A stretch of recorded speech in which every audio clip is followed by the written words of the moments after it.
Hi hello ನಮಸ್ಕಾರ, ನಾನು ನಿಮ್ಮ ಧ್ವನಿ ಶಿಶಾಂಕ್ ಗೌಡೂರು. ಸೊ ಇವತ್ತಿನ ಜನಧ್ವನಿಯಲ್ಲಿ ರಾಜ್ಯ ರಾಜಕೀಯದ ಒಂದು ಮೇಜರ್ ಸುದ್ದಿಯತ್ತ ಹೋಗುವಂತಹ ಸಮಯ. ಈ ಪ್ರಶ್ನೆಯನ್ನ ಪತ್ರಕರ್ತರೇ ಕೇಳಬೇಕಂತ ಏನಿಲ್ಲ, ಸಾಮಾನ್ಯ ಜನರು ಕೂಡ ಕೇಳ್ತಾರೆ. ಇದರ ಜೊತೆಗೆ ಕರುನಾಡಿಗೆ ಮಾರಿ ಕೇರಳಕ್ಕೆ ಉಪಕಾರಿ, ಹೈಕಮಾಂಡಿಗೆ ಗುಲಾಮಗಿರಿ ಅಂತ ಹೇಳಿ ವಿಪಕ್ಷಗಳು ಟ್ವೀಟ್ ಮಾಡ್ತಾ ಇದೆ. ಅದು JDS ಕೂಡ ಆಗಿರ್ಬೋದು ಮತ್ತು ಬಿಜೆಪಿ ಕೂಡ. ಮೈತ್ರಿ ವಿಪಕ್ಷಗಳು ಟ್ವೀಟ್ ಮಾಡಿ ಈ ಒಂದು ವಿಚಾರವನ್ನ, ಆಕ್ರೋಶವನ್ನ ವ್ಯಕ್ತಪಡಿಸ್ತಾ ಇದೆ. ಕರುನಾಡಿಗೆ ಬೇಕಾದಂತಹ ವ್ಯವಸ್ಥೆಗಳನ್ನು ಮಾಡದೆ ನೆರೆ ರಾಜ್ಯಕ್ಕೆ ಸಹಾಯವನ್ನು ಮಾಡ್ತಾ ಇದೆ. ಸೊ ಕರ್ನಾಟಕ ರಾಜ್ಯದಲ್ಲಿ ಅನುದಾನಕ್ಕಾಗಿ ಹಾಹಾಕಾರ ಉಂಟಾಗಿದೆ. ನಮ್ಗೆ ಅನುದಾನ ಕೊಡಿ, ನಮ್ಗೆ ಅನುದಾನ ಕೊಡಿ ಅಂತ ಹೇಳಿ ಶಾಸಕರು ಅಂಗಲಾಚ್ತಾ ಇದ್ದಾರೆ. ಆದರೆ ಈ ಒಂದು ಪ್ರಕರಣಕ್ಕೆ ಸಂಬಂಧಪಟ್ಟಂತೆ ಯಾರನ್ನ ಮೆಚ್ಚಿಸೋದಕ್ಕೆ ಸಿದ್ದರಾಮಯ್ಯನವರ ಈ ನಿರ್ಧಾರ? ರಾಜ್ಯದಲ್ಲಿ ಅಭಿವೃದ್ಧಿಗೆ ಹಣಕಾಸನ್ನು ಹೊಂದಿಸೋದಕ್ಕೆ ಆಗ್ತಾ ಇಲ್ಲ, ಆದರೆ ನೆರೆ ರಾಜ್ಯದ ಅಭಿವೃದ್ಧಿಗೆ ಅಥವಾ ಅಲ್ಲಿ ಮನೆಯನ್ನು ಕಟ್ಟೋದಕ್ಕೆ ಯಾರನ್ನ ಮೆಚ್ಚಿಸುವಂಥ ಪ್ರಯತ್ನ?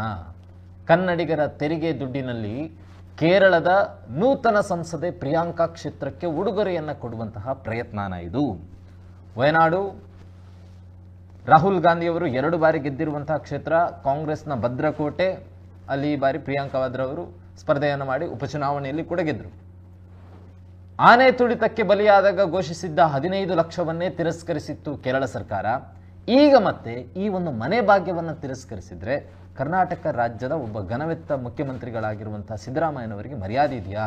ನೆರೆ ರಾಜ್ಯದ ಮುಂದೆ ನಮ್ಮ ಮರ್ಯಾದೆಯನ್ನು ನಾವು ಕಳ್ಕೊಳ್ಬೇಕಾದಂಥ ಅನಿವಾರ್ಯತೆ ಇದೆಯಾ ಅನ್ನುವಂಥ ಪ್ರಶ್ನೆ. ಸಿದ್ದು ಪತ್ರಕ್ಕೆ ಕ್ಯಾರೆ ಅಂತಿಲ್ಲ ಕೇರಳ CM ಪಿನರೈ ವಿಜಯನ್. ನಮ್ಗೆ ಯಾಕೆ ಬೇಕ್ರಿ ಅಂತ ಹೇಳಿ. ಯಾಕಂತ ಹೇಳಿದ್ರೆ ಕೇರಳದ ವಿರೋಧ ಪಕ್ಷ ಕಾಂಗ್ರೆಸ್. ವಿರೋಧ ಪಕ್ಷದವರು ಕೊಡುವಂತಹ ಹಣದಲ್ಲಿ ಮನೆ ಕಟ್ಟಿ ಸರ್ಕಾರನ ಅಥವಾ ನಮ್ಮ ಸಾಧನೆಯನ್ನು ತೋರಿಸೋದಕ್ಕಾಗುತ್ತಾ? ಆ ನಿಟ್ಟಿನಲ್ಲಿ ಪತ್ರ ಬರೆದು ಕೂಡ ಕೇರ್ ಅಂತ ಇಲ್ಲ, ನಮ್ಗೆ ಅಗತ್ಯ ಇಲ್ಲ ಅಂತ ಹೇಳಿ.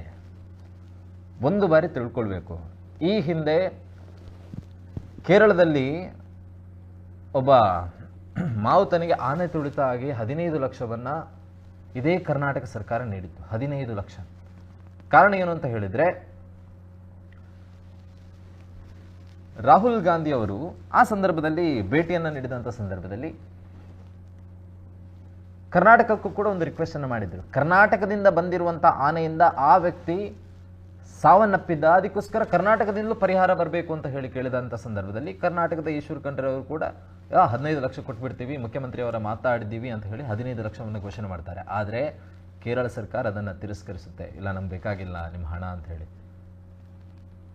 ಈಗ ಮತ್ತೆ ಒಂದು ಬಾರಿ ಹಣಕಾಸಿನ ವಿಷಯದಲ್ಲಿ ತಲೆ ತಗ್ಗಿಸಿರುವ ನಂತರವೂ ಕೂಡ ಮತ್ತೊಮ್ಮೆ ನಾವು 100 ಮನೆಯನ್ನು ಕೊಡ್ತೀವಿ ಅನ್ನುವಂಥ ಘೋಷಣೆ. ಒಂದು ಬಾರಿ ಹೇಳಿದರೆ ಓಕೆ, ಬೇರೆ ಯಾವುದೇ ಸರ್ಕಾರಗಳು, ಬೇರೆ ಯಾವುದೇ ರಾಜ್ಯದ ಮುಖ್ಯಮಂತ್ರಿಗಳು ಪತ್ರ ಬರೆದು ಮತ್ತೆ ಮತ್ತೆ ಕೇಳ್ತಾ ಇಲ್ಲ. ಯಾಕೆ? ಆಂಧ್ರ, ತಮಿಳುನಾಡು ಅವರು ಏನಾದರೂ ಕೇಳ್ತಾ ಇದ್ದಾರೆ? ತಮಿಳುನಾಡಿನಿಂದ ಕೂಡ 5 ಕೋಟಿ ಘೋಷಣೆ ಮಾಡಿದ್ದಾರೆ. ಮತ್ತೇನು ಪತ್ರ ಬರೆದು ಕೇಳ್ತಾ ಇಲ್ಲ ಯಾವಾಗ ಬೇಕು ಅಂತ ಹೇಳಿ. ಕೇಂದ್ರ ಸರ್ಕಾರ 500 ಕೋಟಿ ಘೋಷಣೆ ಮಾಡಿದೆ. Dubai Emirates I think 700 crores. ನಿಮ್ಗೆ ಎಷ್ಟು ಮನೆ ಅಗತ್ಯ ಇದೆ ನೋಡಿ, ಎಷ್ಟು ಮನೆ ಅಗತ್ಯ ಇದೆ ಅಷ್ಟನ್ನು ನಾವು ಕೊಡ್ತೀವಿ ಅಂತ ಹೇಳಿ ದುಬೈ ಎಮಿರೇಟ್ಸ್ 700 ಕ್ರೋರ್ಸ್ ಕೇರಳಕ್ಕೆ. ಎಲ್ಲವೂ ಕೂಡ ಇದೆ, ಅಲ್ಲಿ ಆಗುವಂಥದ್ದು ಆಗ್ತಾ ಇದೆ. ಆದರೆ ಅದಕ್ಕಿಂತ ಮುಂಚಿತವಾಗಿ ನಮ್ಮ 100 ಮನೆ ಒಂದು ತಗೊಳ್ಳಿ, ನಾವು ಕೊಡ್ತೀವಿ ಅಂತ ಹೇಳಿ ಯಾಕೆ ಬೇಕು? ಅದೇ ಸಿದ್ದರಾಮಯ್ಯನವರಲ್ಲಿ ಬೇರೆ ವಿಚಾರ ಬಿಟ್ಟಾಕಿ, ರಸ್ತೆ ಗುಂಡಿ ಬಿದ್ದಿರುವಂಥದ್ದು ಅಥವಾ ನಮ್ಮ ಮಂಗಳೂರಿನ ಕೆಲವೊಂದು ಕ್ಷೇತ್ರಗಳ ಅಭಿವೃದ್ಧಿ ಆಗದೇ ಇರುವಂಥದ್ದು ಬೇಡ, ಬಿಟ್ಟಾಕಿ.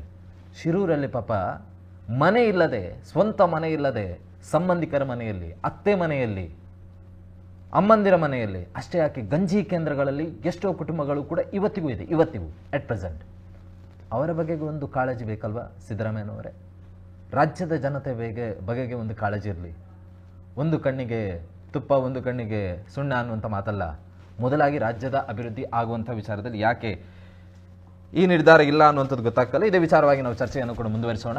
ನಮ್ಮ ಜೊತೆ ಇವತ್ತಿನ ಅತಿಥಿಗಳಾಗಿ ಕಾರ್ಯಕ್ರಮದಲ್ಲಿ ಜಾಯ್ನ್ ಆಗಿದ್ದಾರೆ ಹಿರಿಯ ಪತ್ರಕರ್ತರಾಗಿ ಎಸ್ ಜಯರಾಮ್ ಸರ್ ಅವರು ಕೂಡ ಕಾರ್ಯಕ್ರಮದಲ್ಲಿ ಜಾಯ್ನ್ ಆಗಿದ್ದಾರೆ. ಸರ್, ಈ ಕಾರ್ಯಕ್ರಮಕ್ಕೆ ಸ್ವಾಗತ. ಸೊ ಕಾಂಗ್ರೆಸ್ನಿಂದ ವಕ್ತಾರರಾಗಿ ದಿನೇಶ್ ಕುಂಪಳ ಅವರು ಕೂಡ ನಮ್ಮ ಜೊತೆ ಕಾರ್ಯಕ್ರಮದಲ್ಲಿ ಜಾಯ್ನ್ ಆಗಿದ್ದಾರೆ. ಸರ್, ತಮಗೂ ಕೂಡ ಈ ಕಾರ್ಯಕ್ರಮಕ್ಕೆ ಸ್ವಾಗತ. ಹಾಗೆಯೇ ಬಿಜೆಪಿಯಿಂದ ಮೋಹನ್ ರಾಜ್ ಅವರು ನಮ್ಮ ಜೊತೆ ಕಾರ್ಯಕ್ರಮದಲ್ಲಿ ಜಾಯ್ನ್ ಆಗಿದ್ದಾರೆ ವಕ್ತಾರರಾಗಿ. ಸರ್, ತಮಗೂ ಕೂಡ ಈ ಕಾರ್ಯಕ್ರಮಕ್ಕೆ ಸ್ವಾಗತ. ಜಯರಾಮ್ ಸರ್, ಫಸ್ಟ್ ರಿಯಾಕ್ಷನ್ ನಿಮ್ಮ ಬಳಿಯಿಂದ ಕೇಳೋದಕ್ಕೆ ಇಷ್ಟಪಡ್ತೀನಿ. ಈ ಒಂದು ವಿಚಾರಕ್ಕೆ ಸಂಬಂಧಪಟ್ಟಂತೆ ರಾಜ್ಯದಲ್ಲಿ ಅನೇಕ ಪ್ರಕರಣಗಳಿವೆ, ಅನೇಕ ಅಭಿವೃದ್ಧಿ ವಿಚಾರಗಳಾಗಬೇಕಾಗಿದೆ. ಅದೆಲ್ಲವನ್ನ ಕೂಡ ಬದಿಗಿರಿಸಿ ನೆರೆ ರಾಜ್ಯದ ಅಭಿವೃದ್ಧಿಗೆ ಇಷ್ಟು ಧಾವಂತಗಳು ಯಾಕೆ ಅಂತ ಹೇಳಿ? ಮುಖ್ಯ ಸಿದ್ದರಾಮಯ್ಯ ಅವರು ಹಿಂದೆ 100 ಮನೆಗಳನ್ನು ಕಟ್ಟಿಕೊಡ್ತೇವೆ ಅಂತ ಹೇಳಿದಾಗ ವಿವಾದ ಆಗಲಿಲ್ಲ. ಈ ನೆನಪೋಲೆ ಬರ್ದ್ರಲ್ಲ, ನಿಮಗೆ ಜಾಗ ಕೂಡ ನಾವು ಖರೀದಿ ಮಾಡಿಕೊಂಡು ಕಟ್ಟಿಕೊಡ್ತೇವೆ ಅಂತ ಹೇಳುವಂಥದ್ದು, ಇದಕ್ಕೆ ಈ ಹಿಂದಿನ ಪತ್ರಕ್ಕೆ ಕೇರಳ ಸರ್ಕಾರ ಮೌನವೇ ಉತ್ತರ ಕೊಟ್ಟಿತ್ತು. ಅದಕ್ಕಿಂತ ಹಿಂದೆ ತಾವು ಆರಂಭದಲ್ಲಿ ಆನೆಯ ಪ್ರಕರಣವನ್ನು ಪ್ರಸ್ತಾಪಿಸಿದ್ರಿ. ಆ ಆನೆ ಪ್ರಕರಣದಲ್ಲಿ ಅದು ಕರ್ನಾಟಕದ ಆನೆ ಅಂತ ಹೇಳುವ ಕಾರಣಕ್ಕೆ ಪರಿಹಾರ ಕೊಡಬೇಕು, ಕರ್ನಾಟಕದ ಆನೆ ಅಂತ. ಆನೆಗಳಿಗೆ ಭೌಗೋಳಿಕ ಅಣೆಪಟ್ಟಿ ಇಲ್ಲ. ಆನೆಗಳು ಪಶ್ಚಿಮ ಘಟ್ಟದಲ್ಲಿ ಉದ್ದಕ್ಕೂ ಸಂಚರಿಸ್ತವೆ. ಆನೆಗಳ ಜಾಗವನ್ನು ನಾವೀಗ ಅತಿಕ್ರಮಿಸಿಕೊಂಡಿರೋದ್ರಿಂದ ಮಾನವ ಮತ್ತು ಆನೆ ಸಂಘರ್ಷ ಇವತ್ತು ಉಂಟಾಗಿದೆ.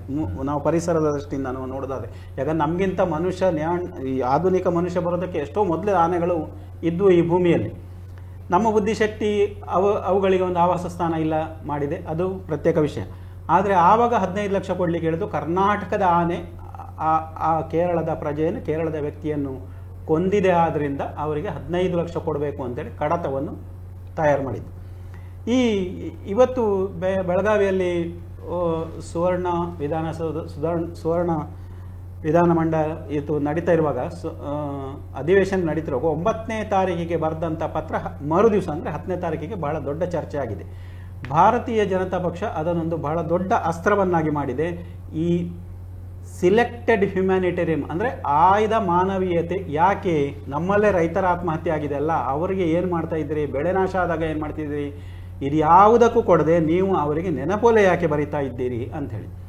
ಇದಕ್ಕೆ ಒಂದು ರಾಜಕೀಯ ಹಿನ್ನೆಲೆಯನ್ನು ನಾವು ಅನ್ವೇಷಿಸ್ತಾ ಹೋದರೆ, ಇವತ್ತು ಒಂದು ಒಪ್ಪಂದದ ಪ್ರಕಾರ ಕರ್ನಾಟಕದ ಮುಖ್ಯಮಂತ್ರಿಯಾಗಿ 2ನೇ ಅವಧಿಗೆ, ಅಂದರೆ ಈ ಹಿಂದೆ ಮೊದಲು ಒಂದು ಪೂರ್ಣಾವಧಿ ಮಾಡಿದ್ದಾರೆ ಅವರು, ನಂತರ 2ನೇ ಬಾರಿಗೆ ಮುಖ್ಯಮಂತ್ರಿ ಆಗುವಾಗ ಒಂದು ಕರ್ನಾಟಕದಲ್ಲಿ ಕಾಂಗ್ರೆಸ್ಸನ್ನು ಗೆಲ್ಲಿಸುವಲ್ಲಿ ಬಹಳ ದೊಡ್ಡ ರಣತಂತ್ರ ರೂಪಿಸಿದವರು KPCC ಅಧ್ಯಕ್ಷರಾದಂಥ DK ಶಿವಕುಮಾರ್ ಅವರು. ಹಾಗಾಗಿ ಆವಾಗಲೇ ಒಂದು ಒಪ್ಪಂದ ಆಗಿತ್ತು ಅಂತೇಳಿ ಒಂದು ರಾಜಕೀಯ ವಲಯದಲ್ಲಿ ಪ್ರಚಲಿತ ಇದೆ. ಮೊದಲ ಅರ್ಧ ಸುಮಾರು 2.5 ವರ್ಷ ಸಿದ್ದರಾಮಯ್ಯ ಅವರು, ಮುಂದಿನ 2.5 ವರ್ಷ DK ಶಿವಕುಮಾರ್ ಅವರು ಅಂತ. ಆದ್ದರಿಂದ ಅವರಿಗೆ DCM ಕೊಟ್ಟಿದ್ದು ಅಂತ ಹೇಳಿದೆ. ಮುಖ್ಯವಾಗಿ ಈ DK ಶಿವಕುಮಾರ್ ಅವರನ್ನು ಮನವೊಲಿಸಲಿಕ್ಕೆ ಬಹಳ ದೊಡ್ಡ ಕಸರತ್ತನ್ನು ಸಿದ್ದರಾಮಯ್ಯ ಅವರನ್ನು ಮುಖ್ಯಮಂತ್ರಿ ಆಗಿಸಿ ಪ್ರತಿಷ್ಠಾಪಿಸುವುದಕ್ಕಾಗಿ DCM ಶಿವಕುಮಾರ್ ಅವರ ಮನವೊಲಿಸಲಿಕ್ಕೆ ಬಹಳ ದೊಡ್ಡ ಕಸರತ್ತನ್ನು ಹೈಕಮಾಂಡ್ ಹಿಂದೆ ಮಾಡಿತ್ತು.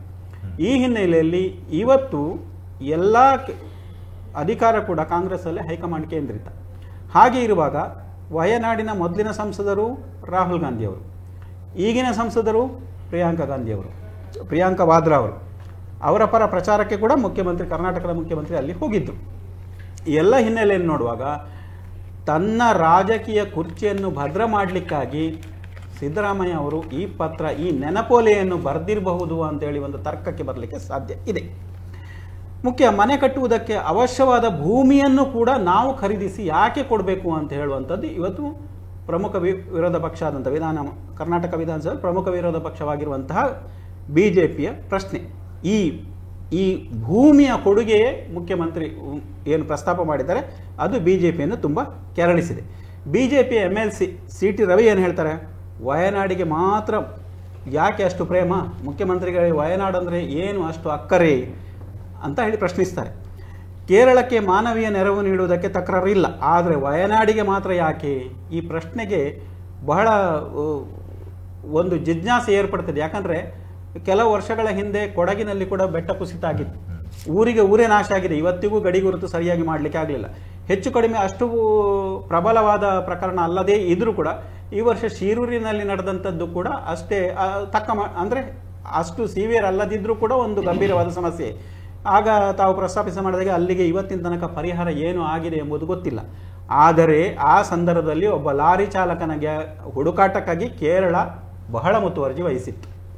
ಈ ಎಲ್ಲ ಪ್ರಕರಣಗಳನ್ನು ನೋಡಿದರೆ ಒಟ್ಟು ಇಲ್ಲಿ ರಾಜ್ಯಕ್ಕೆ ನೆರವು ಕೊಡುವುದಕ್ಕಿಂತ ಹೆಚ್ಚು ಅಲ್ಲಿ ಹೈಕಮಾಂಡನ್ನು ಒಂದು ತೃಪ್ತಿಪಡಿಸಲಿಕ್ಕೆ ಮುಖ್ಯಮಂತ್ರಿ ಮುಂದಾಗಿದ್ದಾರಾ ಅಂತ ಹೇಳುವ ಒಂದು ಸಂಶಯ ಇದೆ ಅಲ್ಲ, ಅದು BJPಯನ್ನು ಕಾಡ್ತಿರೋದು ಮಾತ್ರ ಅಲ್ಲ, ಈ ಹಂತದಲ್ಲಿ ರಾಜ್ಯದ ನಾಗರಿಕರನ್ನು ಕೂಡ ಕಾಡ್ತಾ ಇದೆ.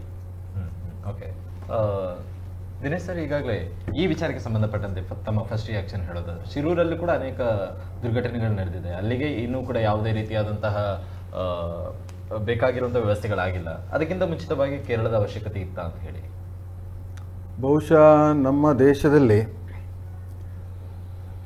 ದೇವರಾಗಲಿಕ್ಕೆ ತುಂಬ ಸುಲಭ, ನಮ್ಮ ದೇಶದಲ್ಲಿ ಮನುಷ್ಯರಾಗಲಿಕ್ಕೆ ತುಂಬ ಕಷ್ಟ. ನಾವು ಇಂಥ ಒಂದು ಘಟನೆಯನ್ನು ಇಂಥ ಒಂದು ಘಟನೆಗೆ ವಿರೋಧ ಮಾಡುವವರನ್ನು ನೋಡುವಾಗ ನನಗೆ ಹಾಗೆ ಅನಿಸ್ತದೆ ಈ ದೇಶದಲ್ಲಿ. ಬಹುಶಃ ಈ ಹಿಂದೆ ಕೂಡ, ಇವತ್ತು ಬರೀ ವಯನಾಡಿನಲ್ಲಿ ಮಾತ್ರ ಅಲ್ಲ, ಈ ಹಿಂದೆ ಕೂಡ ಗುಜರಾತಲ್ಲಿ ಬಹಳೊಂದು ದೊಡ್ಡ ಅನಾಹುತ ಆಗುವ ಸಂದರ್ಭದಲ್ಲಿ ಕೂಡ ನಮ್ಮ ಕರ್ನಾಟಕ ರಾಜ್ಯದಿಂದ ಬಹಳಷ್ಟು ಆಹಾರ ಸಾಮಗ್ರಿ, ಆಳ ಪೊಟ್ಟಣ ಮತ್ತು ಅವರಿಗೆ ಬೇಕಾದ ಸಾಮಗ್ರಿಗಳನ್ನು ಕೊಂಡೋಗಿ ಕೊಟ್ಟದುಂಟು, ಪರಿಹಾರ ಕೊಟ್ಟದುಂಟು.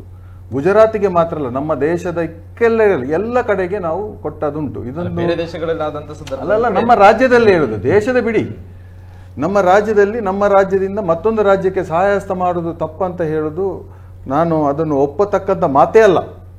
ಇವತ್ತು ಅಲ್ಲಿ ಸಾವಿರಾರು ಮನೆ, ನೂರಾರು ಮನೆಗಳು ನೀರಲ್ಲಿ ಕೊಚ್ಚಿ ಹೋಗಿದೆ. ಅದರಲ್ಲಿ ಕರ್ನಾಟಕ ಸರ್ಕಾರ ನಾವೊಂದು 100 ಮನೆ ಕಟ್ಟಿಕೊಡ್ತೇವೆ ಅಂತ ಹೇಳುವ ಒಂದು ದೊಡ್ಡ ಮನಸ್ಸಿದೆಯಲ್ಲ, ಅದನ್ನು ಎಲ್ಲರೂ ಪಕ್ಷ ಭೇದ, ಜಾತಿ ಭೇದ ಮರೆತು ಅದನ್ನು ಸ್ವಾಗತಿಸಬೇಕಿತ್ತು. ಬಹುಶಃ ಇವತ್ತು ನಮಗೆ ಬಹಳ ಒಂದು ಬೇಸರದ ಸಂಗತಿ ಅಂತ ಹೇಳಿದರೆ, ಅಲ್ಲಿ ಆ ಒಂದು ದುರ್ಘಟನೆಯಲ್ಲಿ ಸಾವಿರಾರು ಮಂದಿ ಮನೆಯನ್ನು, ಜಾಗವನ್ನು, ಆಸ್ತಿ ಪಾಸ್ತಿ, ಚಿನ್ನ ಬೆಳ್ಳಿ ಎಲ್ಲವನ್ನು, ಕೃಷಿ ಭೂಮಿಯನ್ನು, ಕೆಲಸವನ್ನು ಎಲ್ಲವನ್ನೂ ಕಳ್ಕೊಂಡಿದ್ದಾರೆ. ನಿರ್ಗತಿಕರಾಗಿ ಇವತ್ತು ಅಲ್ಪ ಸ್ವಲ್ಪ ಮಂದಿ ಪ್ರಾಣವನ್ನು ಕಳ್ಕೊಂಡು ಇವತ್ತು ನಿರ್ಗತಿಕರಾಗಿ ಬಟ್ಟ ಬಯಲಾಗಿ ಅಲ್ಲಿ ನಿಂತಿದ್ದಾರೆ. ಅಂಥವರಿಗೆ ಒಂದು ನಾವು ಸಹಾಯ ಮಾಡುವುದು ತಪ್ಪು ಅಂತ ಬಿಜೆಪಿಯವರು ಹೇಳುವುದಾದ್ರೆ, ಅವರು ಮನುಷ್ಯತ್ವದಲ್ಲಿ ಇದ್ದಾರಾ ಅಥವಾ ಮನುಷ್ಯತ್ವ ಇದೆಯಾ ಬಿಜೆಪಿ ಅವರಿಗೆ? ಈ ಸಂದರ್ಭದಲ್ಲಿ ಕೇಳಲಿಕ್ಕೆ ನಾನು ಇಚ್ಛೆ ಪಡ್ತೇನೆ. ಬಹುಶಃ ನೋಡಿ, ನಾನು ಶಿರೂರಲ್ಲಿ ನೋಡಿ ನನ್ನ ಮಾತು ಮುಗಿಸ್ತೇನೆ. ಅಲ್ಲ, ಶಿರೂರಲ್ಲಿ ಕೂಡ ಮುಖ್ಯಮಂತ್ರಿಯೇ ಆ ಪ್ರದೇಶಕ್ಕೆ ಬಂದಿದ್ದಾರೆ. ಅದಕ್ಕೆ ಬೇಕಾದ ಪರಿಹಾರವನ್ನು ಕೂಡ ಘೋಷಣೆಯನ್ನು ಮಾಡಿದ್ದಾರೆ. ಅವರಿಗೆ ಯಾರು ಕೂಡ ಪರಿಹಾರ ಕೊಡುವುದಿಲ್ಲ ಅಥವಾ ಅವರಿಗೆ ಮನೆ ಕಟ್ಟಿ ಕೊಡುವುದಿಲ್ಲ ಅಂತ ಯಾರು ಕೂಡ ಹೇಳಿಲ್ಲ. ಮನೆಯನ್ನು ಕೂಡ ಕಟ್ಟಿ ಕೊಡುವ ಒಂದು ಭರವಸೆಯನ್ನು ಕೂಡ ಕೊಟ್ಟಿದ್ದಾರೆ. ಯಾಕೆ ಯಾಕೆ ಯಾಕೆ ಈಗ ಕಟ್ಟಿ ಆಯ್ತಾ? ಇಲ್ಲಲ್ಲ, ಅಲ್ಲಿ ಕೂಡ ನಾವು ಭರವಸೆಯನ್ನು ಕೊಟ್ಟದ್ದು, ನಾವು ವ್ಯವಸ್ಥೆ ಇದ್ರೆ ಭರವಸೆಯನ್ನು ಕೊಟ್ಟಿದ್ದೇನೆ.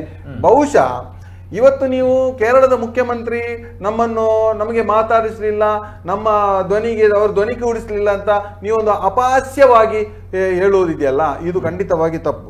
ಬಹುಶಃ ಇದು ಏನಾಗಿದೆ, ಮೊನ್ನೆ ತಾನೇ ಅಲ್ಲಿ 3 ತಿಂಗಳು ವಯನಾಡಿನ ದುರಂತ ಆದ ನಂತರ 3 ತಿಂಗಳು ಇಲೆಕ್ಷನ್ ಗೌಜಿ, ಅಲ್ಲಿ ನೋಟಿಫಿಕೇಶನ್, ಯಾವುದೇ ಒಂದು ಆಡಳಿತಾತ್ಮಕವಾದ ಯಾವುದೇ ಒಂದು ಕಾರ್ಯಕ್ರಮ ಅಲ್ಲಿ ನಡೆಯುವಾಗಿಲ್ಲ. ಇನ್ನು ಚಟುವಟಿಕೆ ಪ್ರಾರಂಭ ಆಗಬೇಕಷ್ಟೇ, ಅಷ್ಟರವರೆಗೆ ಮುಖ್ಯಮಂತ್ರಿಗಳು ಸ್ಪಂದಿಸಲಿಲ್ಲ, ನಿಮ್ಮನ್ನು ಕ್ಯಾರು ಮಾಡಲಿಲ್ಲ. ವಿದೇಶದವರೆಲ್ಲ ಕೊಡ್ತಾ ಇದ್ದಾರೆ, ನೀವು 100 ಮನೆ ಯಾಕೆ ಕೊಡಬೇಕು? ಅಲ್ಲಿ ಅವರು ಇಲ್ವಾ? ನಿಮಗೆ ವಯನಾಡಿನಲ್ಲಿ ಯಾಕೆ ಪ್ರೀತಿ? ನಮ್ಮ ರಾಜ್ಯ ವಯನಾಡು ಏನು ಪಾಕಿಸ್ತಾನದಲ್ಲಿ ಇಲ್ಲ, ನಮ್ಮ ಗಡಿ ಪ್ರದೇಶದಲ್ಲಿ ಇರುವಂತದ್ದು, ಗಡಿ ರಾಜ್ಯ ಅದು, ಪಾಕಿಸ್ತಾನದಲ್ಲಿ ಇಲ್ಲ. ಇವರಾಗಿ ರಾಕ್ಷಸರಿಗೆ, ಭಯೋತ್ಪಾದಕರಿಗೆ, ತಾಲಿಬಾನ್ರವರಿಗೆ 400 ಕೋಟಿ ಕೊಡುವಾಗ ಇವರು ಎಲ್ಲಿದ್ರು? ಈ ಸಿಟಿ ರವಿ ಎಲ್ಲಿದ್ರು? ಈ ಬಿಜೆಪಿಯ ಕಾರ್ಯಕರ್ತರು ಎಲ್ಲಿದ್ರು? ಭಯೋತ್ಪಾದಕರಿಗೆ 400 ಕೋಟಿ ರೂಪಾಯಿ ಕೊಡುವಾಗ ಈ ಬಿಜೆಪಿ ಅವರು ಎಲ್ಲಿದ್ರು? ನಮ್ಮ ದೇಶದ ಒಂದು ಹವಾಮಾನ ವಿಷಯವನ್ನು ನಾನು ಹೇಳುದು, ಭಯೋತ್ಪಾದಕರಿಗೆ ಕೊಟ್ಟಿದ್ರೆ ಇಲ್ವಾ 400 ಕೋಟಿ? ಹೇಳಿ ಸತ್ಯ. ಇವತ್ತು ನಮ್ಮ ದೇಶದ ಒಂದು ಅಂಗ, ಗಡಿ ಪ್ರದೇಶದ ಒಂದು ರಾಜ್ಯಕ್ಕೆ ಬಡವರಿಗೆ ಕೊಟ್ಟು ಕೊಡುವಾಗ ಅಷ್ಟೊಂದು ಅಸಹಾಯ ಹೇಗೆ?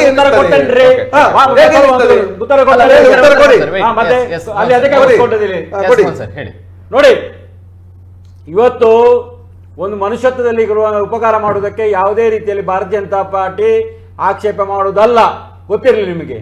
ಇವತ್ತು ಏನು ಮಾಡಿದ್ದಾರೆ, ನಮ್ಮ ಪತ್ರಕರ್ತರು ಹೇಳಿದಾಗೆ, ಸೀನಿಯರ್ ಪತ್ರಕರ್ತರು ಹೇಳಿದಾಗೆ, ಇವತ್ತು ಒಂದು ಕಡೆಯಿಂದ ಕೇರಳ ರಾಜ್ಯದ CM ಹೇಳ್ತಾರೆ, ಇವರು 100 ಮನೆ ಕಟ್ಟಿ ಕೊಡ್ತೇನೆ ಅಂತ ಹೇಳಿದ್ರು, ಅವರು ಅದಕ್ಕೆ ಯಾವ ಸ್ಪಂದನೆ ಕೊಡ್ಲಿಲ್ಲ. ಎರಡನೇ ಮೊನ್ನೆ ಇಂಟೆನ್ಷನಲಿ ನಮ್ಮ 9 ತಾರೀಕೆ ನಮ್ಮ CM ಯಾಕೆ ಪತ್ರ ಬರೆಯಬೇಕು? ಒಂದು ವೇಳೆ ನೀವು ಜಾಗ ಇದ್ರೆ ನಾವೇ ಖರೀದಿ ಮಾಡಿ 100 ಮನೆಯನ್ನು ಕಟ್ಟಿ ಕೊಡ್ತೇನೆ.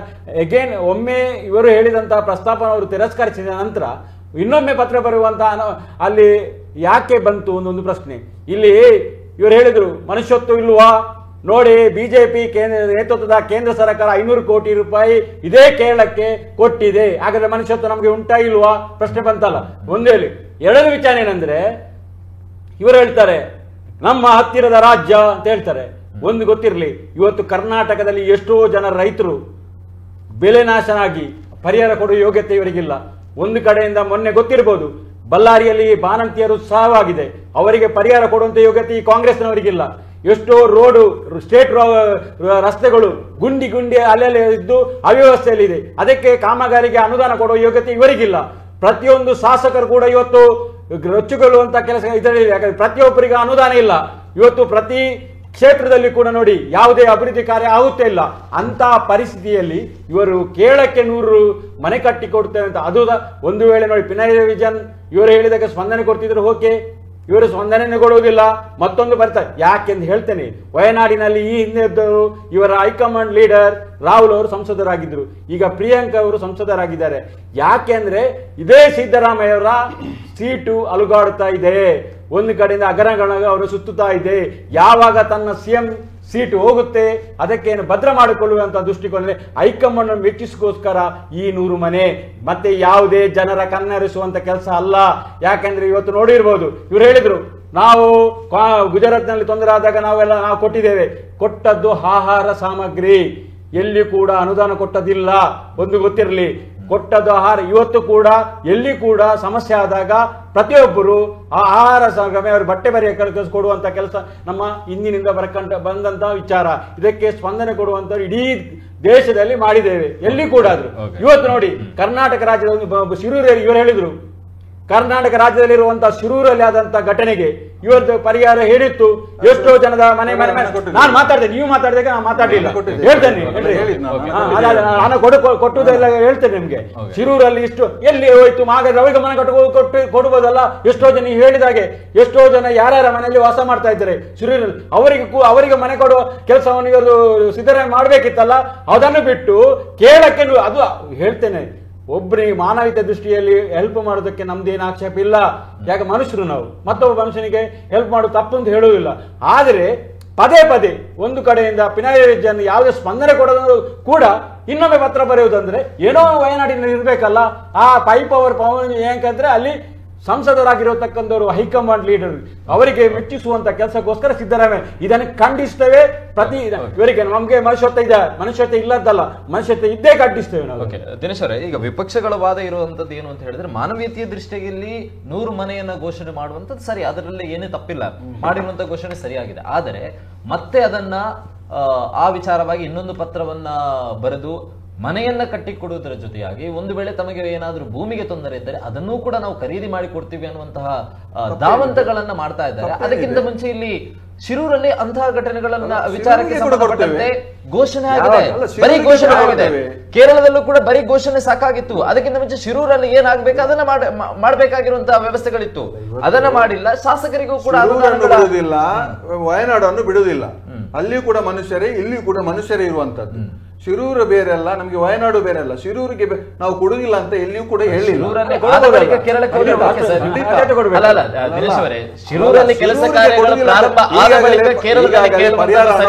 ಕೇರಳದಿಂದ ಯಾವುದೇ ಪತ್ರ ಬಂದಿಲ್ಲ, ನಮಗೆ 100 ಮನೆ ಅಗತ್ಯತೆ ಅರ್ಜೆಂಟ್ ಆಗಿದೆ ಅನ್ನುವಂಥದ್ದು ಎಲ್ಲೂ ಕೂಡ ಪತ್ರಗಳು ಮೆನ್ಷನ್ ಇಲ್ಲ. ನಮಗೆ ಅಗತ್ಯತೆ ಇದೆ, ಇಮಿಡಿಯೇಟ್ ಆಗಿ 100 ಮನೆ ಬೇಕು ಅಂತ ಹೇಳಿ ಕೇರಳದಿಂದ ಪತ್ರ ಬಂದಿಲ್ಲ. ಇವತ್ತು ಈ ಡಿಬೇಟಿಗೆ ಬರುವಾಗ ಶಿರೂರಿನ ಬಗ್ಗೆ ತಿಳ್ಕೊಂಡೇ ಬಂದಿದ್ದೇನೆ. ಶಿರೂರಿಗೆ ಹಣದ ಒಂದು ಪರಿಹಾರ ಏನಿದೆ ಸರ್ಕಾರ ಮಟ್ಟದ ಅದು ಕೊಟ್ಟಾಗಿದೆ. ಇವತ್ತು ಶಿರೂರಿದ್ದು ಜಾಗದ ವ್ಯವಸ್ಥೆ ಆಗ್ತಾ ಇದೆ.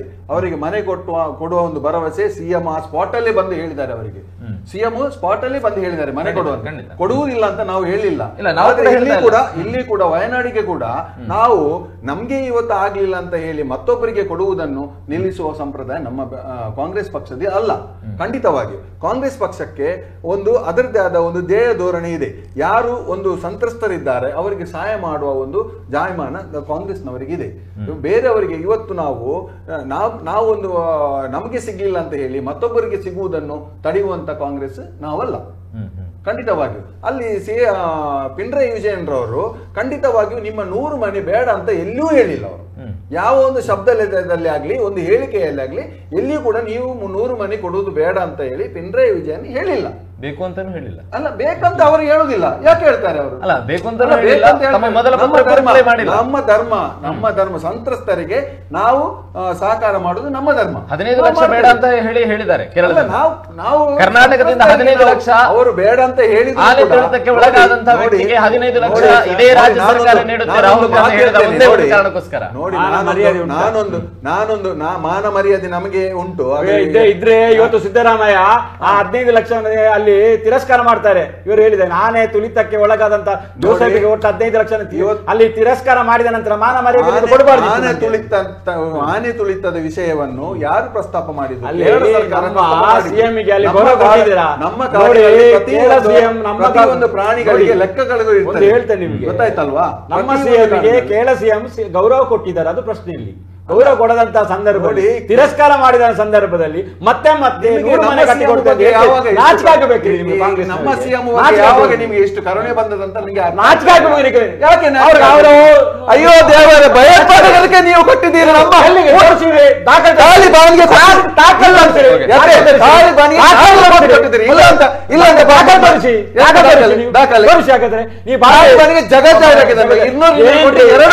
ನೀವು ಬಜೆಟ್ ಅಲ್ಲಿ ಇಟ್ಟಿದ್ದೀರಿ. ಗೂಗಲ್ ಮಾಡಿ ಸಾರ್ವಜನಿಕರು ತೋರಿಸಿ ಮಾಲ್ದೀವ್ಸ್ಗೆ 200 ಕೊಟ್ಟು ಕೊಟ್ಟಿಲ್ವಾ ನೀವು? ಮೊನ್ನೆ ಮಾಲ್ದೀವ್ಸ್ಗೆ ನಮ್ಮ ದೇಶದ ಪ್ರಧಾನಿಯನ್ನು ಹೀಯಾಳಿಸಿ ನಿಂದಿಸಿದ ಮಾಲ್ದೀವ್ಸ್ಗೆ 200 ಕೊಟ್ಟು ಕೊಟ್ಟಿಲ್ವಾ ನೀವು? ಯಾರು 200 ಕೋಟಿ ಕೊಟ್ಟರೆ ಯಾವ ಕಾರಣಕ್ಕೋಸ್ಕರ? ಅದನ್ನೇ ನೀವು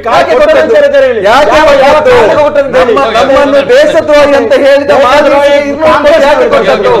ಭಯೋತ್ಪಾದಕರು ಯಾಕೆ ಕೊಟ್ಟದ್ದು? ಅವ್ರು ಹೇಳಿದ್ರು ಅಂತ ತಾವು ಕೂಡ ಅದೇ ವಾಕ್ಯವನ್ನ ಬಳಸಿ ಅದು ಕೌಂಟರ್ ರಿಯಾಕ್ಷನ್ ಅಲ್ಲ ಸರ್. ಓಕೆ, ಒಂದು ದೂರವಾಣಿ ಕರೆ ಇದೆ. ಹಲೋ ಹಲೋ ಸರ್, ನಮಸ್ತೆ. ನಮಸ್ತೆ, ಹೇಳಿ ಸರ್. ತುಳುನಾಡದ ಪಲ್ಲೆ ಸರ್. ಸರ್ ದಾದೆ ಗೊತ್ತನೆ ಎನ್ನ ಮುಕ್ಕಲು ಪೂರ ಚರ್ಚೆ ಕಾರ್ಯಕ್ರಮ ಪೂರ ಆಪುನು ಎನಿತ್ತ ಒಂಜಿ ಎನ್ನ ಈ ಕಾರ್ಯಕ್ರಮ ಪಾತ್ಯರ್ನತ್ತು ಸರ್. ದಯ ಗೊತ್ತನೆ ಮುಗ್ಲೆ ಮಾತಾಡಲ್ಲ ಸೇರ್ಸಾದ ಬನ್ನಿ ಏನಂಜಿ ಮೀನುಗಾರಿಯಾದ ಪನೋನಿಲ್ಲ ದಕ್ಷಿಣ ಕನ್ನಡ ಜಿಲ್ಲೆದ ಎಂಗಳ ಮೀನುಗಾರಿಕೆ ಇಲಾಖೆ ಓಲ್ಡ್ ಪೋರ್ಟ್ ಒಡೆ ಪೋರ್ಟ್ ನಮಗ್ ಗೊತ್ತಿದ್ದಿ ಪಂಜನೆ ದೊಡ್ಡ ನೆಂಜನೆ ಗೊತ್ತನೆ ಸರ್. ನಮ್ಮ ಮೀನುಗಾರಿಕೆಗೆ ಎಂಗಳ ಪರ್ಸಿನ್ ಬೋಟ್ ಪೂರ ಬರೋನುಂಡು ಆಯ್ತಾ. ಬಲೆ ಮೆಟ್ಟು ದಪ್ಪದಾಂಡ ಒಂಜಿ ಪರ್ಸಿನ್ ಬೋಟ್ ಒಂಜಿ 35 ಜನ ಬೆಂಪಿನಕ್ಲುಂಡು.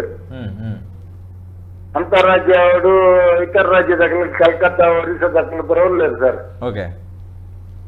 ಇನಿ ಒಡೆ ಪರಿಸ್ಥಿತಿ ಬೈತನ ಗೊತ್ತುಂಟು ಸರ್.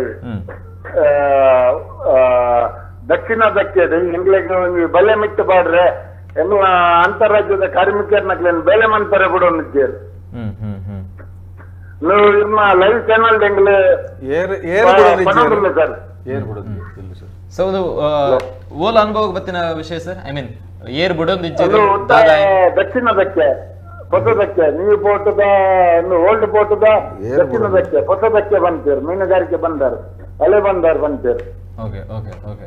ಸೊ ಏರ್ ಬಿಡೋದು ಇಜ್ಜೇರಿ ಬಂದೆ ಅನ್ನಾಗ ಗಾದೆ ಗೊತ್ತಂದ್ರೆ ಒಂದು ಅಂತಾರಾಜ್ಯದ ಬೆಲೆಗೆ ಬಲೆ ಮಿತ್ತು ಬಾಡ್ನು ಬಂದಾಗ ಬಲೆ ತೈತು ಪರಿಪಲ್ಲು ಬಂತೀರು. ನನಗೆ ದಿವಸ ಗೊತ್ತಲ್ಲ ಸರ್. ದಯಪಾನಂದಲ್ಲೇ ಗೊತ್ತಲ್ಲ ಸರ್. ಒಂದು ರಾಜ್ಯ ಸರ್ಕಾರದ ಕಾನೂನು ಇದ್ದೀಗೆ ಕೇಂದ್ರ ಸರ್ಕಾರ ಏನು ಅಧಿಕಾರಿ ನಕಲಿದ ಪೂರ ಪಾತ್ಯರಿ ಏನು. Okay okay. ಸೊ ಖಂಡಿತ ಸರ್ ನೇತ ಬಗ್ಗೆ ಎಂಗೆ ಹೆಚ್ಚಿನ ಮಾಹಿತಿ ಇಜ್ಜಿ. ಸೊ ಖಂಡಿತ ಬರಲ್ಲ ಈ ಬಲ್ಲಕನೆ ನೇತ ಅಪ್ಡೇಟೆಡ್ ದೇತೋನ್ವೆ ದಾದಂದೆ. ಸೊ ಖಂಡಿತ ನೇತ ಅಪ್ಡೇಟೆಡ್ ದಾದಂದೆ ದೇತೋನ್ವ ಸಾಧ್ಯ ಬಂಡ ನಾಳೆ 9 ಜನದ ಬನ್ನಿದೆ ಅವೇ ಬಗ್ಗೆ ಮಾಹಿತಿನ ಕೊಡ್ತಾರೆ ಖಂಡಿತ. Okay okay okay. ಈ ಪೌರತ್ವ ಅಂತ ಹೇಳುದು ದೇಶಕ್ಕೆ ಸಂಬಂಧಪಟ್ಟ ಹಾಗೆ ಇರುದು, ಇಂಡಿಯನ್ ಸಿಟಿಸನ್ಶಿಪ್. ಆದ್ರಿಂದ ಬೇರೆ ರಾಜ್ಯದ ಕಾರ್ಮಿಕರು ಬಂದು ಇಲ್ಲಿ ಕೆಲಸ ಮಾಡಬಾರ್ದು ಅಂತೇಳಿ ಅಧಿಕಾರಿಗಳು ಹೇಳಲಿಕ್ಕೆ ಸಾಧ್ಯ ಇಲ್ಲ. ಈಗ ನಿಮ್ಮ ಕನ್ಸ್ಟ್ರಕ್ಷನ್ ಅಲ್ಲಿ ಇರುವವರೆಲ್ಲ ನೋಡಿ ಪಶ್ಚಿಮ ಬಂಗಾಳದವರು, ಅವರು ಬಾಂಗ್ಲಾದಿಂದ ಬಂದಿದ್ದಾರೆ ಗೊತ್ತಿಲ್ಲ, ಅಥವಾ ಅವ್ರು ಯಾರು ಹೇಳಿದ್ರು ಪಶ್ಚಿಮ ಬಂಗಾಳ ಹೇಳ್ತಾರೆ ಅಥವಾ ರಾಜಸ್ಥಾನ ಹೀಗೆ ಹೇಳ್ತಾರೆ, ಬಾರ್ಡರ್ ಸ್ಟೇಟ್ ಇಂದ ಬಂದಿರ್ಬೋದು.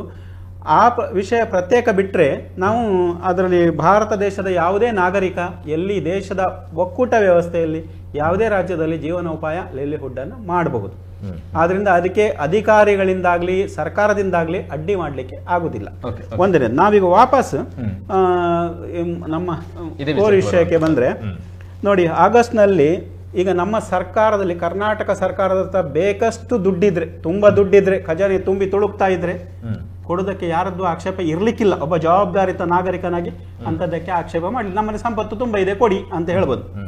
ಇದೇ ಸಿದ್ದರಾಮಯ್ಯ ಅವರು ಆಗಸ್ಟ್ನಲ್ಲಿ ಏನ್ ಹೇಳ್ತಾರೆ, ದುಡ್ಡಿಲ್ಲ, ಭೂಕುಸಿತ ಆಗಿದೆ, ನಮಗೆ ಪರಿಹಾರ ಕೊಡಲಿಕ್ಕೆ CSR ಮೂಲಕ ಮನೆ ನಿರ್ಮಾಣ ಮಾಡಲಿಕ್ಕೆ ದೇಣಿಗೆ ಕೊಡಿ ಅಂತೇಳಿ ಈ ಕಾರ್ಪೊರೇಟ್ಗಳಿಗೆ, ಅಂದ್ರೆ ದೊಡ್ಡ ದೊಡ್ಡ ಕಂಪನಿಗಳಿಗೆ ಮನವಿ ಮಾಡ್ತಾರೆ. ಇದು ಆಗಸ್ಟ್ನಲ್ಲಿ ಮಾಡಿದ ಮನವಿ. ಈಗ ನೀವು ಆಗ ಮನೆ ಕಟ್ಟಲಿಕ್ಕೆ ಅಂತ ಹೇಳ್ತೀರಿ, ಇವತ್ತು ನೀವು ಅದಕ್ಕೆ ದುಡ್ಡು ಹೊಂದಿಸಬೇಕಲ್ಲ. ಈ ದುಡ್ಡು ಎಲ್ಲಿದ್ದು ಸರ್? ಆಗ ಹೇಳಿದ್ರು ಕಾಂಗ್ರೆಸ್ ಮಾಡ್ತದೆ ಅಂತೇಳಿ. ಒಂದು ವೇಳೆ ಈ ದುಡ್ಡನ್ನು ಕಾಂಗ್ರೆಸ್ ತನ್ನ ಪಕ್ಷದಿಂದ ಭರಿಸಿದ್ದಿದ್ರೆ ಯಾರದ್ದು ತಕರಾರಿಲ್ಲ. ಕಾಂಗ್ರೆಸ್ದಲ್ಲೂ ತಕ್ಕಷ್ಟು ಶ್ರೀಮಂತರಿದ್ದಾರೆ. ದೊಡ್ಡ ದೊಡ್ಡ ವಕೀಲರು ಒಂದೇ ಅಪೇರೆನ್ಸ್ಗೆ 2 ಲಕ್ಷ 3 ಲಕ್ಷ 4 ಲಕ್ಷ 5 ಲಕ್ಷ ತಗೊಳ್ಳುವಂತ ವಕೀಲರು ಇದ್ದಾರೆ. ಕಾಂಗ್ರೆಸ್, ಅದು ಬಿಜೆಪಿಯಲ್ಲೂ ಇದ್ದಾರೆ. ಅವರು ಕೊಟ್ಟಿದ್ದಿದ್ರೆ ಇದಕ್ಕೆ ಯಾರ ತಕರಾರು ಇಲ್ಲ. ಆದರೆ ಇಲ್ಲಿ ಬಳಕೆ ಆಗ್ತಿರೋದು ತೆರಿಗೆದಾರರ ಹಣ ಅಂತ ಹೇಳೋದು ವಿರೋಧ ಪಕ್ಷದವರ ವಾದ. ಮುಖ್ಯವಾಗಿ ರಾಹುಲ್ ಗಾಂಧಿ ಅವರನ್ನು ಸಂತೋಷಪಡಿಸುವುದಕ್ಕಾಗಿಯೇ ಸಿದ್ದರಾಮಯ್ಯ ಈ ಕೆಲಸ ಮಾಡ್ತಿದ್ದಾರೆ ಅಂತ ಹೇಳೋದು ಅವರ ಬಲವಾದ ಸಂಶಯ.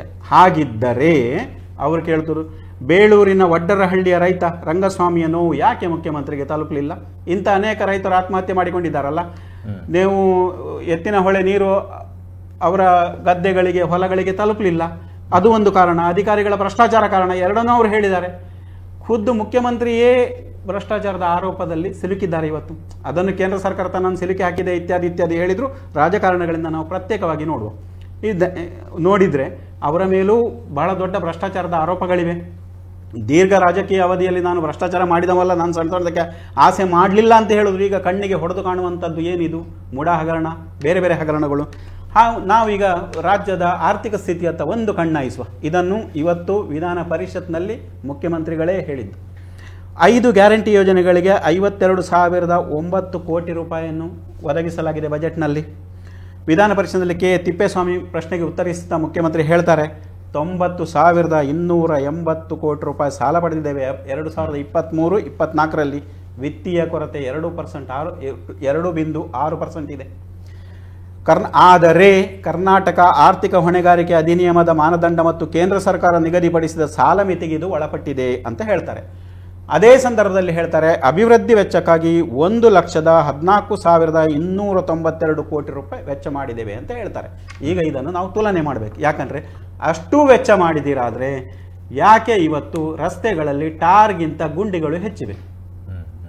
ಇವೆಲ್ಲ ಪ್ರಶ್ನೆಗಳನ್ನು ನೀವು ಅಡ್ರೆಸ್ ಮಾಡಿದರೆ ಖಂಡಿತಕ್ಕೂ ಕೇರಳಕ್ಕೆ ನೆರವು ಕೊಡಲಿಕ್ಕೆ ಕರ್ನಾಟಕದ ಯಾವ ಪ್ರಜೆಯೂ, ಯಾಕಂದರೆ ಕವಿರಾಜ ಮಾರ್ಗದಿಂದ ಪಂಪನಿಂದ ಹಿಡಿದು ಎಲ್ಲರೂ ಕೂಡ ಕರ್ನಾಟಕದ ಹೃದಯ ವೈಶಾಲ್ಯವನ್ನು ಕೊಂಡಾಡಿದ್ದಾರೆ. ಹಾಗಿರುವಾಗ ಕರ್ನಾಟಕದ ಜನತೆ ಕೇರಳಕ್ಕೆ ನೆರವು ಕೊಡಲಿಕ್ಕೆ ಆಕ್ಷೇಪ ಮಾಡಲಿಕ್ಕಿಲ್ಲ. ನಿಮ್ಮ ಸಂಪತ್ತು ನಮ್ಮ ಕಿಸೆಯಲ್ಲಿ ತುಂಬ ಇದ್ರೆ, ನಾವೇ ಬೇಡುವಂಥ ಸ್ಥಿತಿಯಲ್ಲಿದ್ದರೆ, ನಾವೇ ಸಾಲ ಮಾಡಿದರೆ, ನಾಳೆ ನಾವೇ ಬಡ್ಡಿ ಕಟ್ಟುವಂಥ ಪರಿಸ್ಥಿತಿಯಲ್ಲಿ ಇದು ಬೇಕಾ? ಇದು ಬೇಕಾಗಿದ್ರೆ ನಿಜವಾಗ್ಲೂ ಆರ್ಥಿಕ ಪರಿಸ್ಥಿತಿ ಅದಕ್ಕೆ ಅನುಮತಿ ಕೊಡದೇ ಇದ್ರೆ ಇದರ ಹಿಂದೆ ಇರುವ ಕಾರಣಗಳೇನು ಅಂತ ಹೇಳೋದನ್ನು ಅನ್ವೇಷಣೆ ಮಾಡೋದು ತಪ್ಪ? ಅದರ ಹಿಂದೆ ರಾಜಕೀಯ ಕಾರಣಗಳಿವೆ ಅಂತೇಳಿ ಹುಡುಕೋದು ತಪ್ಪ?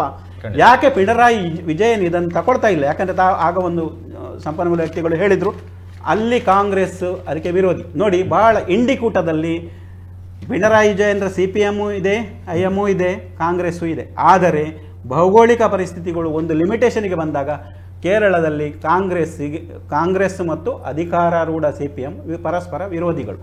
ಯಾಕಂದ್ರೆ ಈ ಹಿಂದೆ ಚುನಾವಣೆ ನಡೆದಾಗ ರಾಹುಲ್ ಗಾಂಧಿ ಎದುರಿಗೆ ಕೂಡ ಕಮ್ಯುನಿಸ್ಟರು ಸ್ಪರ್ಧೆ ಮಾಡಿದ್ರು.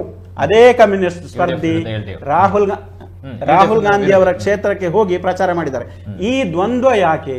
ಈ ದ್ವಂದ್ವವನ್ನು ನೀವು ಎಷ್ಟು ದಿವಸ ಮುಂದುವರಿಸಿಕೊಂಡು ಹೋಗ್ತೀರಿ? ಒಂದು ಕಡೆ ಒಕ್ಕೂಟ ಹೇಳ್ತೀರಿ, ಒಂದು ಕಡೆ ನಮ್ಮದು ಸಮನ್ವಯ ಇದೆ ಹೇಳ್ತೀರಿ.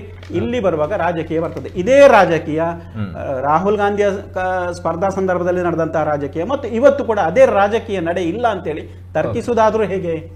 ಓಕೆ, ಖಂಡಿತ ಜಯರಾಮ್ ಸರ್ ಹೇಳಿರೋ ತರ ರಾಜ್ಯ ಸರ್ಕಾರಗಳೇ ಒಪ್ಪಿಕೊಳ್ತಾ ಇದೆ. ರಾಜಸ್ವ ಸಂಗ್ರಹದಲ್ಲಿ ನಮ್ಮ ಸರ್ಕಾರ, ಕರ್ನಾಟಕ ಸರ್ಕಾರ ಹಿಂದೆ ಬಿದ್ದಿದೆ. ವರ್ಷಕ್ಕೆ 1 ಲಕ್ಷ ಕೋಟಿಯಷ್ಟು ನಾವು ಸಾಲವನ್ನ ಮಾಡ್ತಾ ಇದ್ದೀವಿ. ಅಂದ್ರೆ ಅಭಿವೃದ್ಧಿಗೋಸ್ಕರ ಅಥವಾ ರಾಜ್ಯದ ಬೆಳವಣಿಗೆಗೋಸ್ಕರ ಅಥವಾ ರಾಜ್ಯವನ್ನ ನಡೆಸೋದಕ್ಕೆ ಸ್ಪೆಷಲಿ ಹೇಳ್ಬೇಕಂತ ಹೇಳಿದ್ರೆ ವರ್ಷಕ್ಕೆ 1 ಲಕ್ಷ ಕೋಟಿಯಷ್ಟು ಇಷ್ಟು ಸಾಲಗಳನ್ನು ಮಾಡುವಂತ ಸಂದರ್ಭದಲ್ಲಿ ಒಮ್ಮಿಂದೊಮ್ಮೆಲೆ ಕೇರಳದ ಮೇಲೆ ಇಂಥ ಒಂದು ಕೆಲಸ ಕಾರ್ಯಗಳಿಗೆ ನಾವು ಮುಂದಾಗಿದ್ದೇವೆ, ನೀವು ಯಾಕೆ ತಯಾರಿಲ್ಲ ಅನ್ನುವಂತಹ ಚಕಾರವನ್ನ ಎತ್ತುವಂತ ಪ್ರಯತ್ನಗಳು ಇದೆಯಾ ಅನ್ನುವಂಥದ್ದು ಪ್ರಮುಖ ಪ್ರಶ್ನೆಗಳು. ಒಂದು ದೂರವಾಣಿ ಕರೆ ಇದೆ. Hello hello.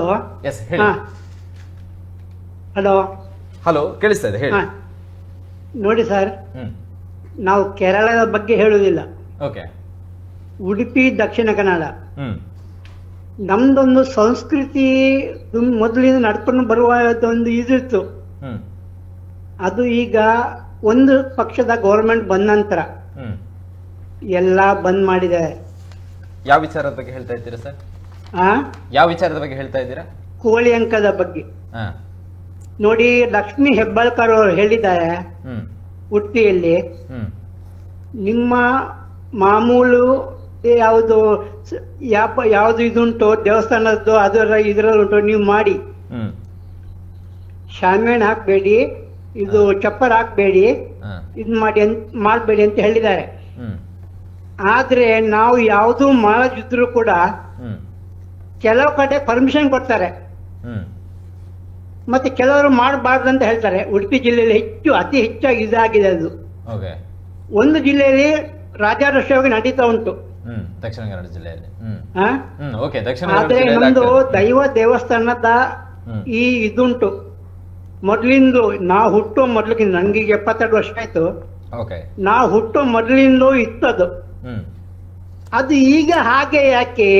ಅವ್ರು ಹೇಳ್ತಾರೆ SP ಮಾತಾಡಿ ಅಂತ. SP ಅವರು ಪರ್ಮಿಷನ್ ಕೊಟ್ಟಿದ್ದಾರೆ, ಈ ನಮ್ಮ ಲೋಕಲ್ನವರು ಬಿಡುದಿಲ್ಲ. ನೋಡಿ, ಹಾಗೆ ಮಾಡಬಾರ್ದಲ್ಲ. ಈಗ ನೋಡಿ, ದೈವ ದೇವಸ್ಥಾನ ಅಂದ್ರೆ ಅದು ಮಾಮೂಲಿ ಜಾಗ ಅಲ್ಲ. ಖಂಡಿತ ಖಂಡಿತ. ಅದರ ಬಗ್ಗೆ ಅವರಿಗೆ ಗೊತ್ತುಂಟು. ಸಪೋಸ್ ನಾವು ಏನ್ ಮಾಡಿದ್ರೆ ಎಲ್ರು ಕೈ ಮುಗಿದು ಅಲ್ಲಿಂದ ಹೊರ ಬಂದ್ರೆ ಅದು ಯಾರಿಗೆ ಪೆಟ್ಟು ಬೀಳ್ತದೆ? ತುಳುನಾಡಿನ ದೈವ ದೇವಸ್ಥಾನಗಳ ಯಾವುದೇ ಕಾರ್ಯಕ್ರಮಕ್ಕೆ ಯಾರು ಅಡ್ಡಿ ಮಾಡಬಾರ್ದು. ಖಂಡಿತ. ಅನಾದಿ ಕಾಲದಿಂದಲೂ ಕೂಡ ಬಂದಿರುವಂತಹ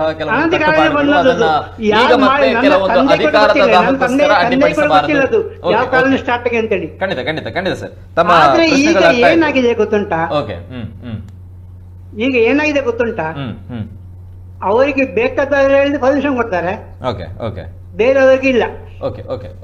ತಪ್ಪಲ್ವಾ? ಅಷ್ಟೇ ಹೇಳಲಿಕ್ಕೆ ನನಗೆ ಮತ್ತೇನೇ ಹೇಳಲಿಕ್ಕಿಲ್ಲ. Okay sir. ಈ ವಿಚಾರಕ್ಕೆ ಸಂಬಂಧಪಟ್ಟಂತೆ ಮುಂದಿನ ದಿವಸಗಳಲ್ಲಿ ನೋಡೋಣ. ಸೊ ಖಂಡಿತವಾಗಿಯೂ ಕೂಡ ಅವರು ಹೇಳೋ ಪ್ರಕಾರ ಅನಾದಿ ಕಾಲದಿಂದಲೂ ಕೂಡ ಬಂದಿರುವಂತಹ ಕೆಲವೊಂದು ಕಟ್ಟುಪಾಡುಗಳಿವೆ. ಆದ್ರೆ ಈಗ ಪ್ರಸ್ತುತ ಅಧಿಕಾರದ ದಾಹಕ್ಕೋಸ್ಕರ ಅಥವಾ ಕೆಲವೊಂದು ಅಧಿಕಾರಿಗಳು ಈ ವಿಚಾರದಲ್ಲಿ ಒಂದು ಜಿಲ್ಲೆಗೆ ಅಥವಾ ಇನ್ನೊಂದು ಜಿಲ್ಲೆಗೆ ತಾರತಮ್ಯವನ್ನ ಮಾಡ್ತಾ ಇದ್ದಾರೆ ಅಂತ ಹೇಳಿ, ಅದು ಸ್ಥಳೀಯವಾಗಿರುವಂತಹ ಆಡಳಿತದಲ್ಲಿ ಕೆಲವೊಂದು ಚಕಾರಗಳು ಇರುವಂತದ್ದೇ. ಅಲ್ಲಿಯ ಸ್ಥಳೀಯವಾಗಿರುವಂತಹ ಸ್ಟೇಷನ್ಗಳ ಪರ್ಮಿಷನ್ ಸಿಗಬೇಕು ಅಂತ ಹೇಳಿದರೆ ಅದಕ್ಕೆ ಯಾವ ರೀತಿಯಾದಂತಹ ಕ್ರಮವನ್ನ ಮಾಡಬೇಕು ಅದು ಪ್ರಸ್ತುತ ಅಲ್ಲಿಯವರೆಗೂ ಕೂಡ ಗೊತ್ತಿರಬಹುದು, ಇಲ್ಲ ಅಂತಲ್ಲ. ಕೆಲವೊಂದು ಸ್ಟೇಷನ್ಗಳಲ್ಲಿ ಲಿಮಿಟ್ಗಳಲ್ಲಿ ಯಾವ ರೀತಿಯಾದಂತಹ ರೂಲ್ಸ್ಗಳಿದೆ ಅದನ್ನು ಫಾಲೋ ಮಾಡಬೇಕಾಗುತ್ತೆ. ಅದೇ ವಿಚಾರವಾಗಿ ಮುಂದಿನ ದಿವಸಗಳಲ್ಲಿ ನೋಡೋಣ.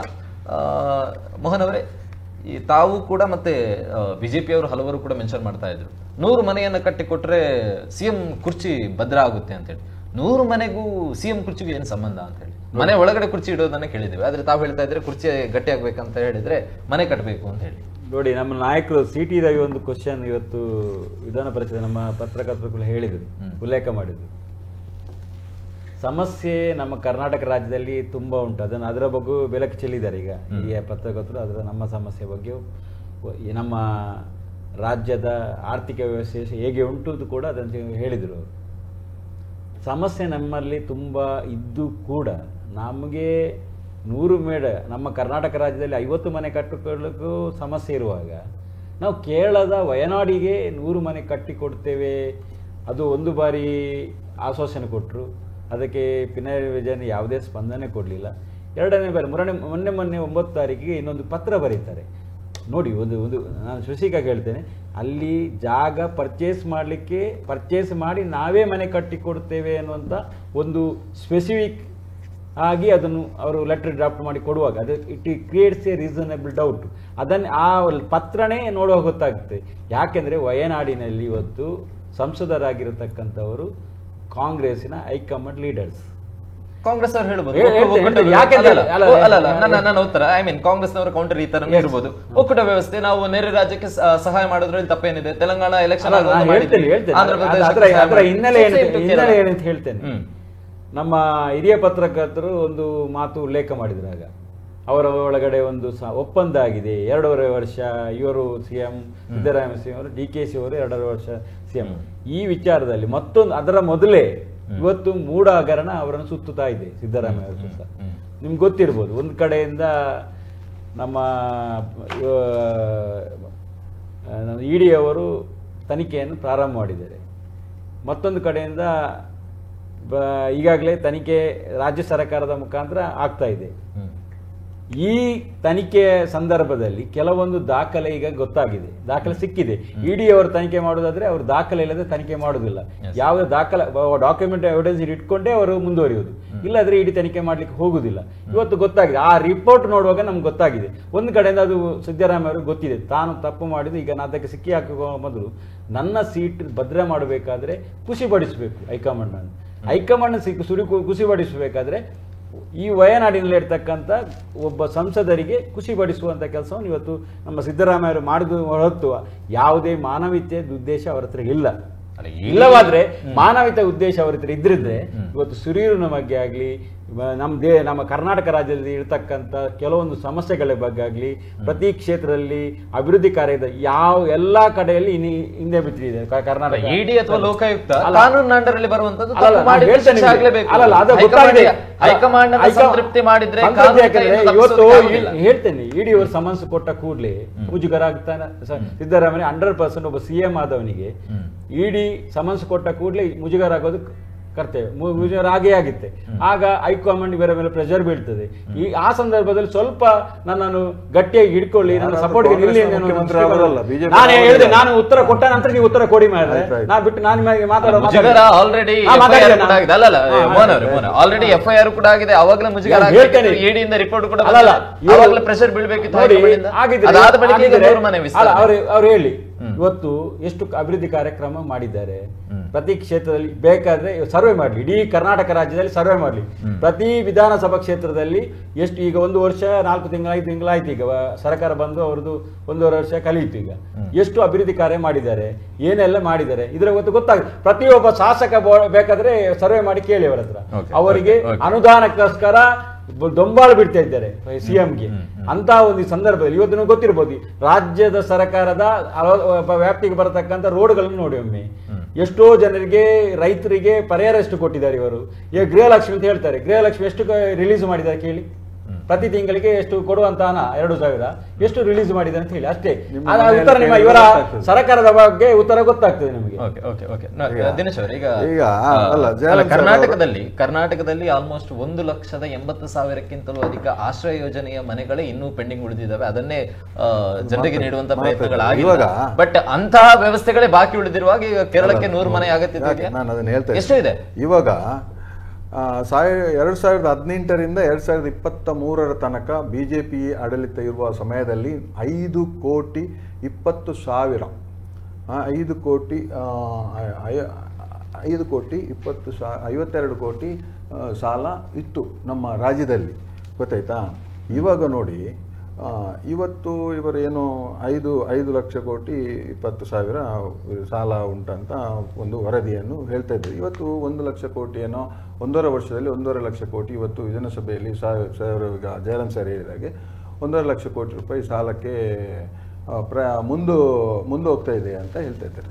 ಬಹುಶಃ ನಾನು ಹೇಳಿದ್ದು ನೋಡಿ, ನಮ್ಮ 2014ರಿಂದ ಒಂದು 10 ವರ್ಷದಲ್ಲಿ 53 ಲಕ್ಷ ಕೋಟಿ ಸಾಲ ಇದ್ದದ್ದನ್ನು ಈಗ ಕೇಂದ್ರ ಸರ್ಕಾರದಲ್ಲಿ 169 ಲಕ್ಷ ಕೋಟಿ ಆಗಿದೆ.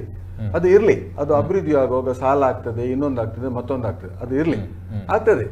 ಅದು ಎಷ್ಟು ದುಪ್ಪಟ್ಟಾಗಿದೆ ಅಂತ ನೋಡಬೇಕು. ಇಷ್ಟು ಸಾಲ ಇದ್ರೂ ಕೂಡ ನಮಗೆ ಇಲ್ಲಿ ನೋಡಿ 9 ವರ್ಷಗಳಲ್ಲಿ 42 ಲಕ್ಷ ಕೋಟಿ ಸಾಲವನ್ನು ರೈಟ್ ಆಫ್ ಮಾಡಿದ್ದಾರೆ, ಸಾಲ ಮನ್ನಾ ಮಾಡಿದ್ದಾರೆ. ಯಾರಿದು? ಬಂಡವಾಳಶಾಹಿ ಅವರದ್ದು. ಇದು ಬೇಕಿತ್ತಾ? ಯಾರಪ್ಪನ ನೋಡಿ ನನ್ನ ಮಾತುಗೆ ನೀವು ಬರಬಾರ್ದು. ಇದು ಯಾರಪ್ಪನ ದುಡ್ಡು?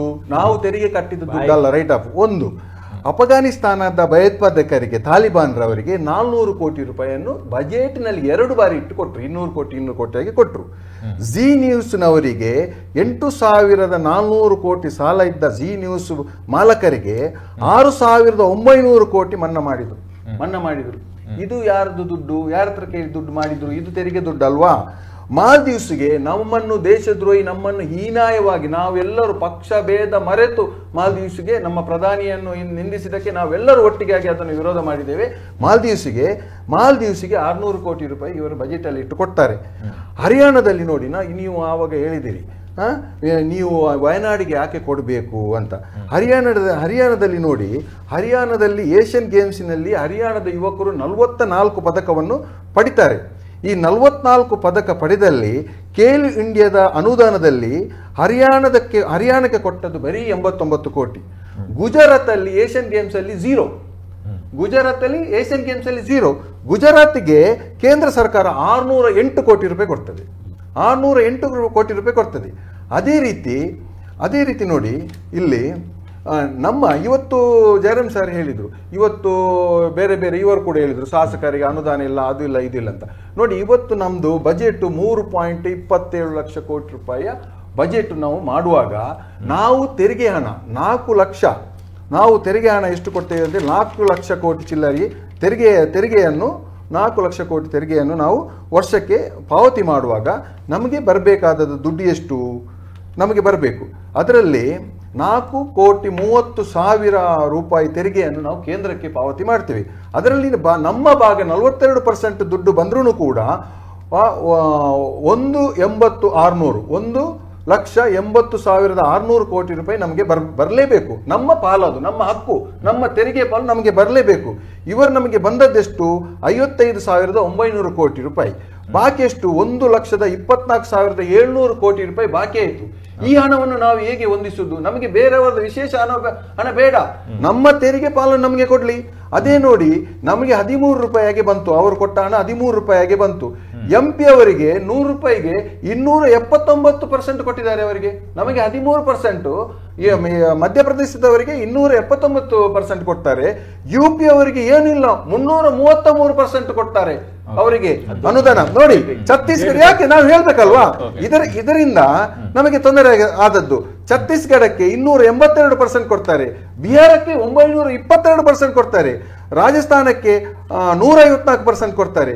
ಅದಲ್ಲದೆ ನಾವು GSTಯಲ್ಲಿ ಒಪ್ಪಂದ ಮಾಡುವಾಗ ಎಲ್ಲಾ ರಾಜ್ಯದ ಮುಖ್ಯಮಂತ್ರಿಗಳು ಸೇರಿ GSTಗೆ ಒಪ್ಪಿಗೆ ಸೂಚಿಸಿ ಸಿಗ್ನೇಚರ್ ಮಾಡುವಾಗ ನೀವು ಪ್ರಾರಂಭದ ದಿನಗಳಲ್ಲಿ GSTಗೆ ಹೋದ್ರೆ ನಿಮಗೆ ನಷ್ಟ ಆಗ್ತದೆ, ಆ ನಷ್ಟದ ಹಣ ಕೂಡ ನಾವು ಭರಿಸ್ತೇವೆ ಅಂತ ಹೇಳಿದ್ದಾರೆ. ಅದು ಕೂಡ ಕೊಡ್ಲಿಲ್ಲ ನಮಗೆ. ಇಂಥದ್ದನ್ನೆಲ್ಲ ಕೊಡುವಾಗ ನೋಡಿ, ನಾವು ಬಜೆಟ್ ಮಾಡುವಾಗ 3 ಲಕ್ಷ ಕೋಟಿ 27 ಲಕ್ಷದ ಬಜೆಟ್ ಮಾಡುವಾಗ ನಾವು ಅದನ್ನೆಲ್ಲ ಲೆಕ್ಕ ಹಾಕ್ತೇವೆ. ಕೇಂದ್ರದಿಂದ ನಮಗೆ 42% ಬರ್ತದೆ, ಇಷ್ಟು ಬರ್ತದನ್ನು ಇಷ್ಟು ಇಂಥ ಯೋಜನೆಗಳಿಗೆ ಹಾಕಬಹುದು ಎಂಬ ಬಜೆಟ್ ಅಲ್ಲಿ ಮಾಡುವಾಗ ನಾವು ಅಂದಾಜು ಮಾಡ್ತೇವೆ. ಇದು ಬಂತ. ಈ ಹಣವನ್ನು ಯಾಕೆ ಕೇಳ್ತಾ ಇಲ್ಲ ನಮ್ಮ ರಾಜ್ಯದವರು? ಬಿಜೆಪಿ ಅವರು ಯಾಕೆ ಕೇಳ್ತಾ ಇಲ್ಲ? ನಮ್ಮ ರಾಜ್ಯದ ತೆರಿಗೆ ಪಾಲು ಯಾಕೆ ಕೊಡ್ತಾ ಇಲ್ಲ? ಇದೆಲ್ಲ ಬಂದಿದ್ರೆ ಖಂಡಿತವಾಗಿಯೂ ನಮ್ಮ ರಾಜ್ಯ ತುಂಬಾ ಇಂಪ್ರೂವ್ಮೆಂಟ್ ಆಗ್ತಿತ್ತು ಇನ್ನು ಕೂಡ. ಆದರೂ ಕೂಡ ಏನೂ ತೊಂದರೆ ಇಲ್ಲ. ನಮ್ಮ ಮುಖ್ಯಮಂತ್ರಿ ಬಹಳಷ್ಟು ಆರ್ಥಿಕ ತಜ್ಞರಾಗಿದ್ದು, ಆರ್ಥಿಕ ಮಂತ್ರಿಯಾಗಿದ್ದು, ಬಹಳಷ್ಟು ಬಜೆಟ್ ಅನ್ನು ಮಂಡಿಸಿದವರಾಗಿದ್ದು, ಅದನ್ನು ಹೇಗೆ ತುಲನೆ ಮಾಡಬೇಕಂತ ಎಂಬ ಜ್ಞಾನ ಅವರಿಗಿದೆ, ಅವರು ಮಾಡ್ತಾ ಇದ್ದಾರೆ. ಆದ್ದರಿಂದ ಹೇಳಿರುತ್ತಾರೆ ಕೇಂದ್ರ ಸರ್ಕಾರದಿಂದ ಅನೇಕ ಹಣಗಳು ಬರೋದಕ್ಕೆ ಬಾಕಿ ಉಳಿದಿವೆ, ಅಂದ್ರೆ ಅದರರ್ಥ ನಾವು ಸಾಲದಲ್ಲಿ ಮುಳುಗಿದ್ದೇವೆ ಅನ್ನುವಂಥದ್ದನ್ನು ತಾವೇ ದಾಖಲೆ ಸಮೇತರಾಗಿ ಲೆಕ್ಕ ಸಾಲ ಇದ್ರು ಕೂಡ ಇಷ್ಟು ಸಾಲ ಮತ್ತೆ ಅದ್ರ ಮೇಲೆ ನೋಡಿ, ಇದೇ ಡಿಸೆಂಬರ್ 31ರಂದು KSRTC ಸಿಬ್ಬಂದಿಗಳು ಪ್ರೊಟೆಸ್ಟ್ ಮಾಡ್ತಾ ಇದ್ದಾರೆ. 7,000 ಕೋಟಿ PF ESI ಆಗಿರ್ಬೋದು ಅಥವಾ ಸಂಬಳ ಬರೋದಕ್ಕೆ ಪೆಂಡಿಂಗ್ ಇದೆ ಅಂತ ಹೇಳಿ ಇದೇ ಸಾರಿ ಪ್ರೊಟೆಸ್ಟ್ ಮಾಡ್ತಾ ಇದ್ದಾರೆ. ಕರೆಕ್ಟ್. ಸೊ ಹಾಗೆ PF ಅನ್ನ ಯಾರು ನುಂಗಿದ್ದು? KSRTC ಅವರ PF ಹಣವನ್ನು ಯಾರು ನುಂಗಿದ್ದು? ಹಿಂದಿನ ಸರ್ಕಾರ ನುಂಗಿತು ಅಂತ ಹೇಳಿ, ಹಿಂದಿನ ಸರ್ಕಾರ ಪ್ರತಿಭಟನೆ ಮಾಡಿದ್ದು.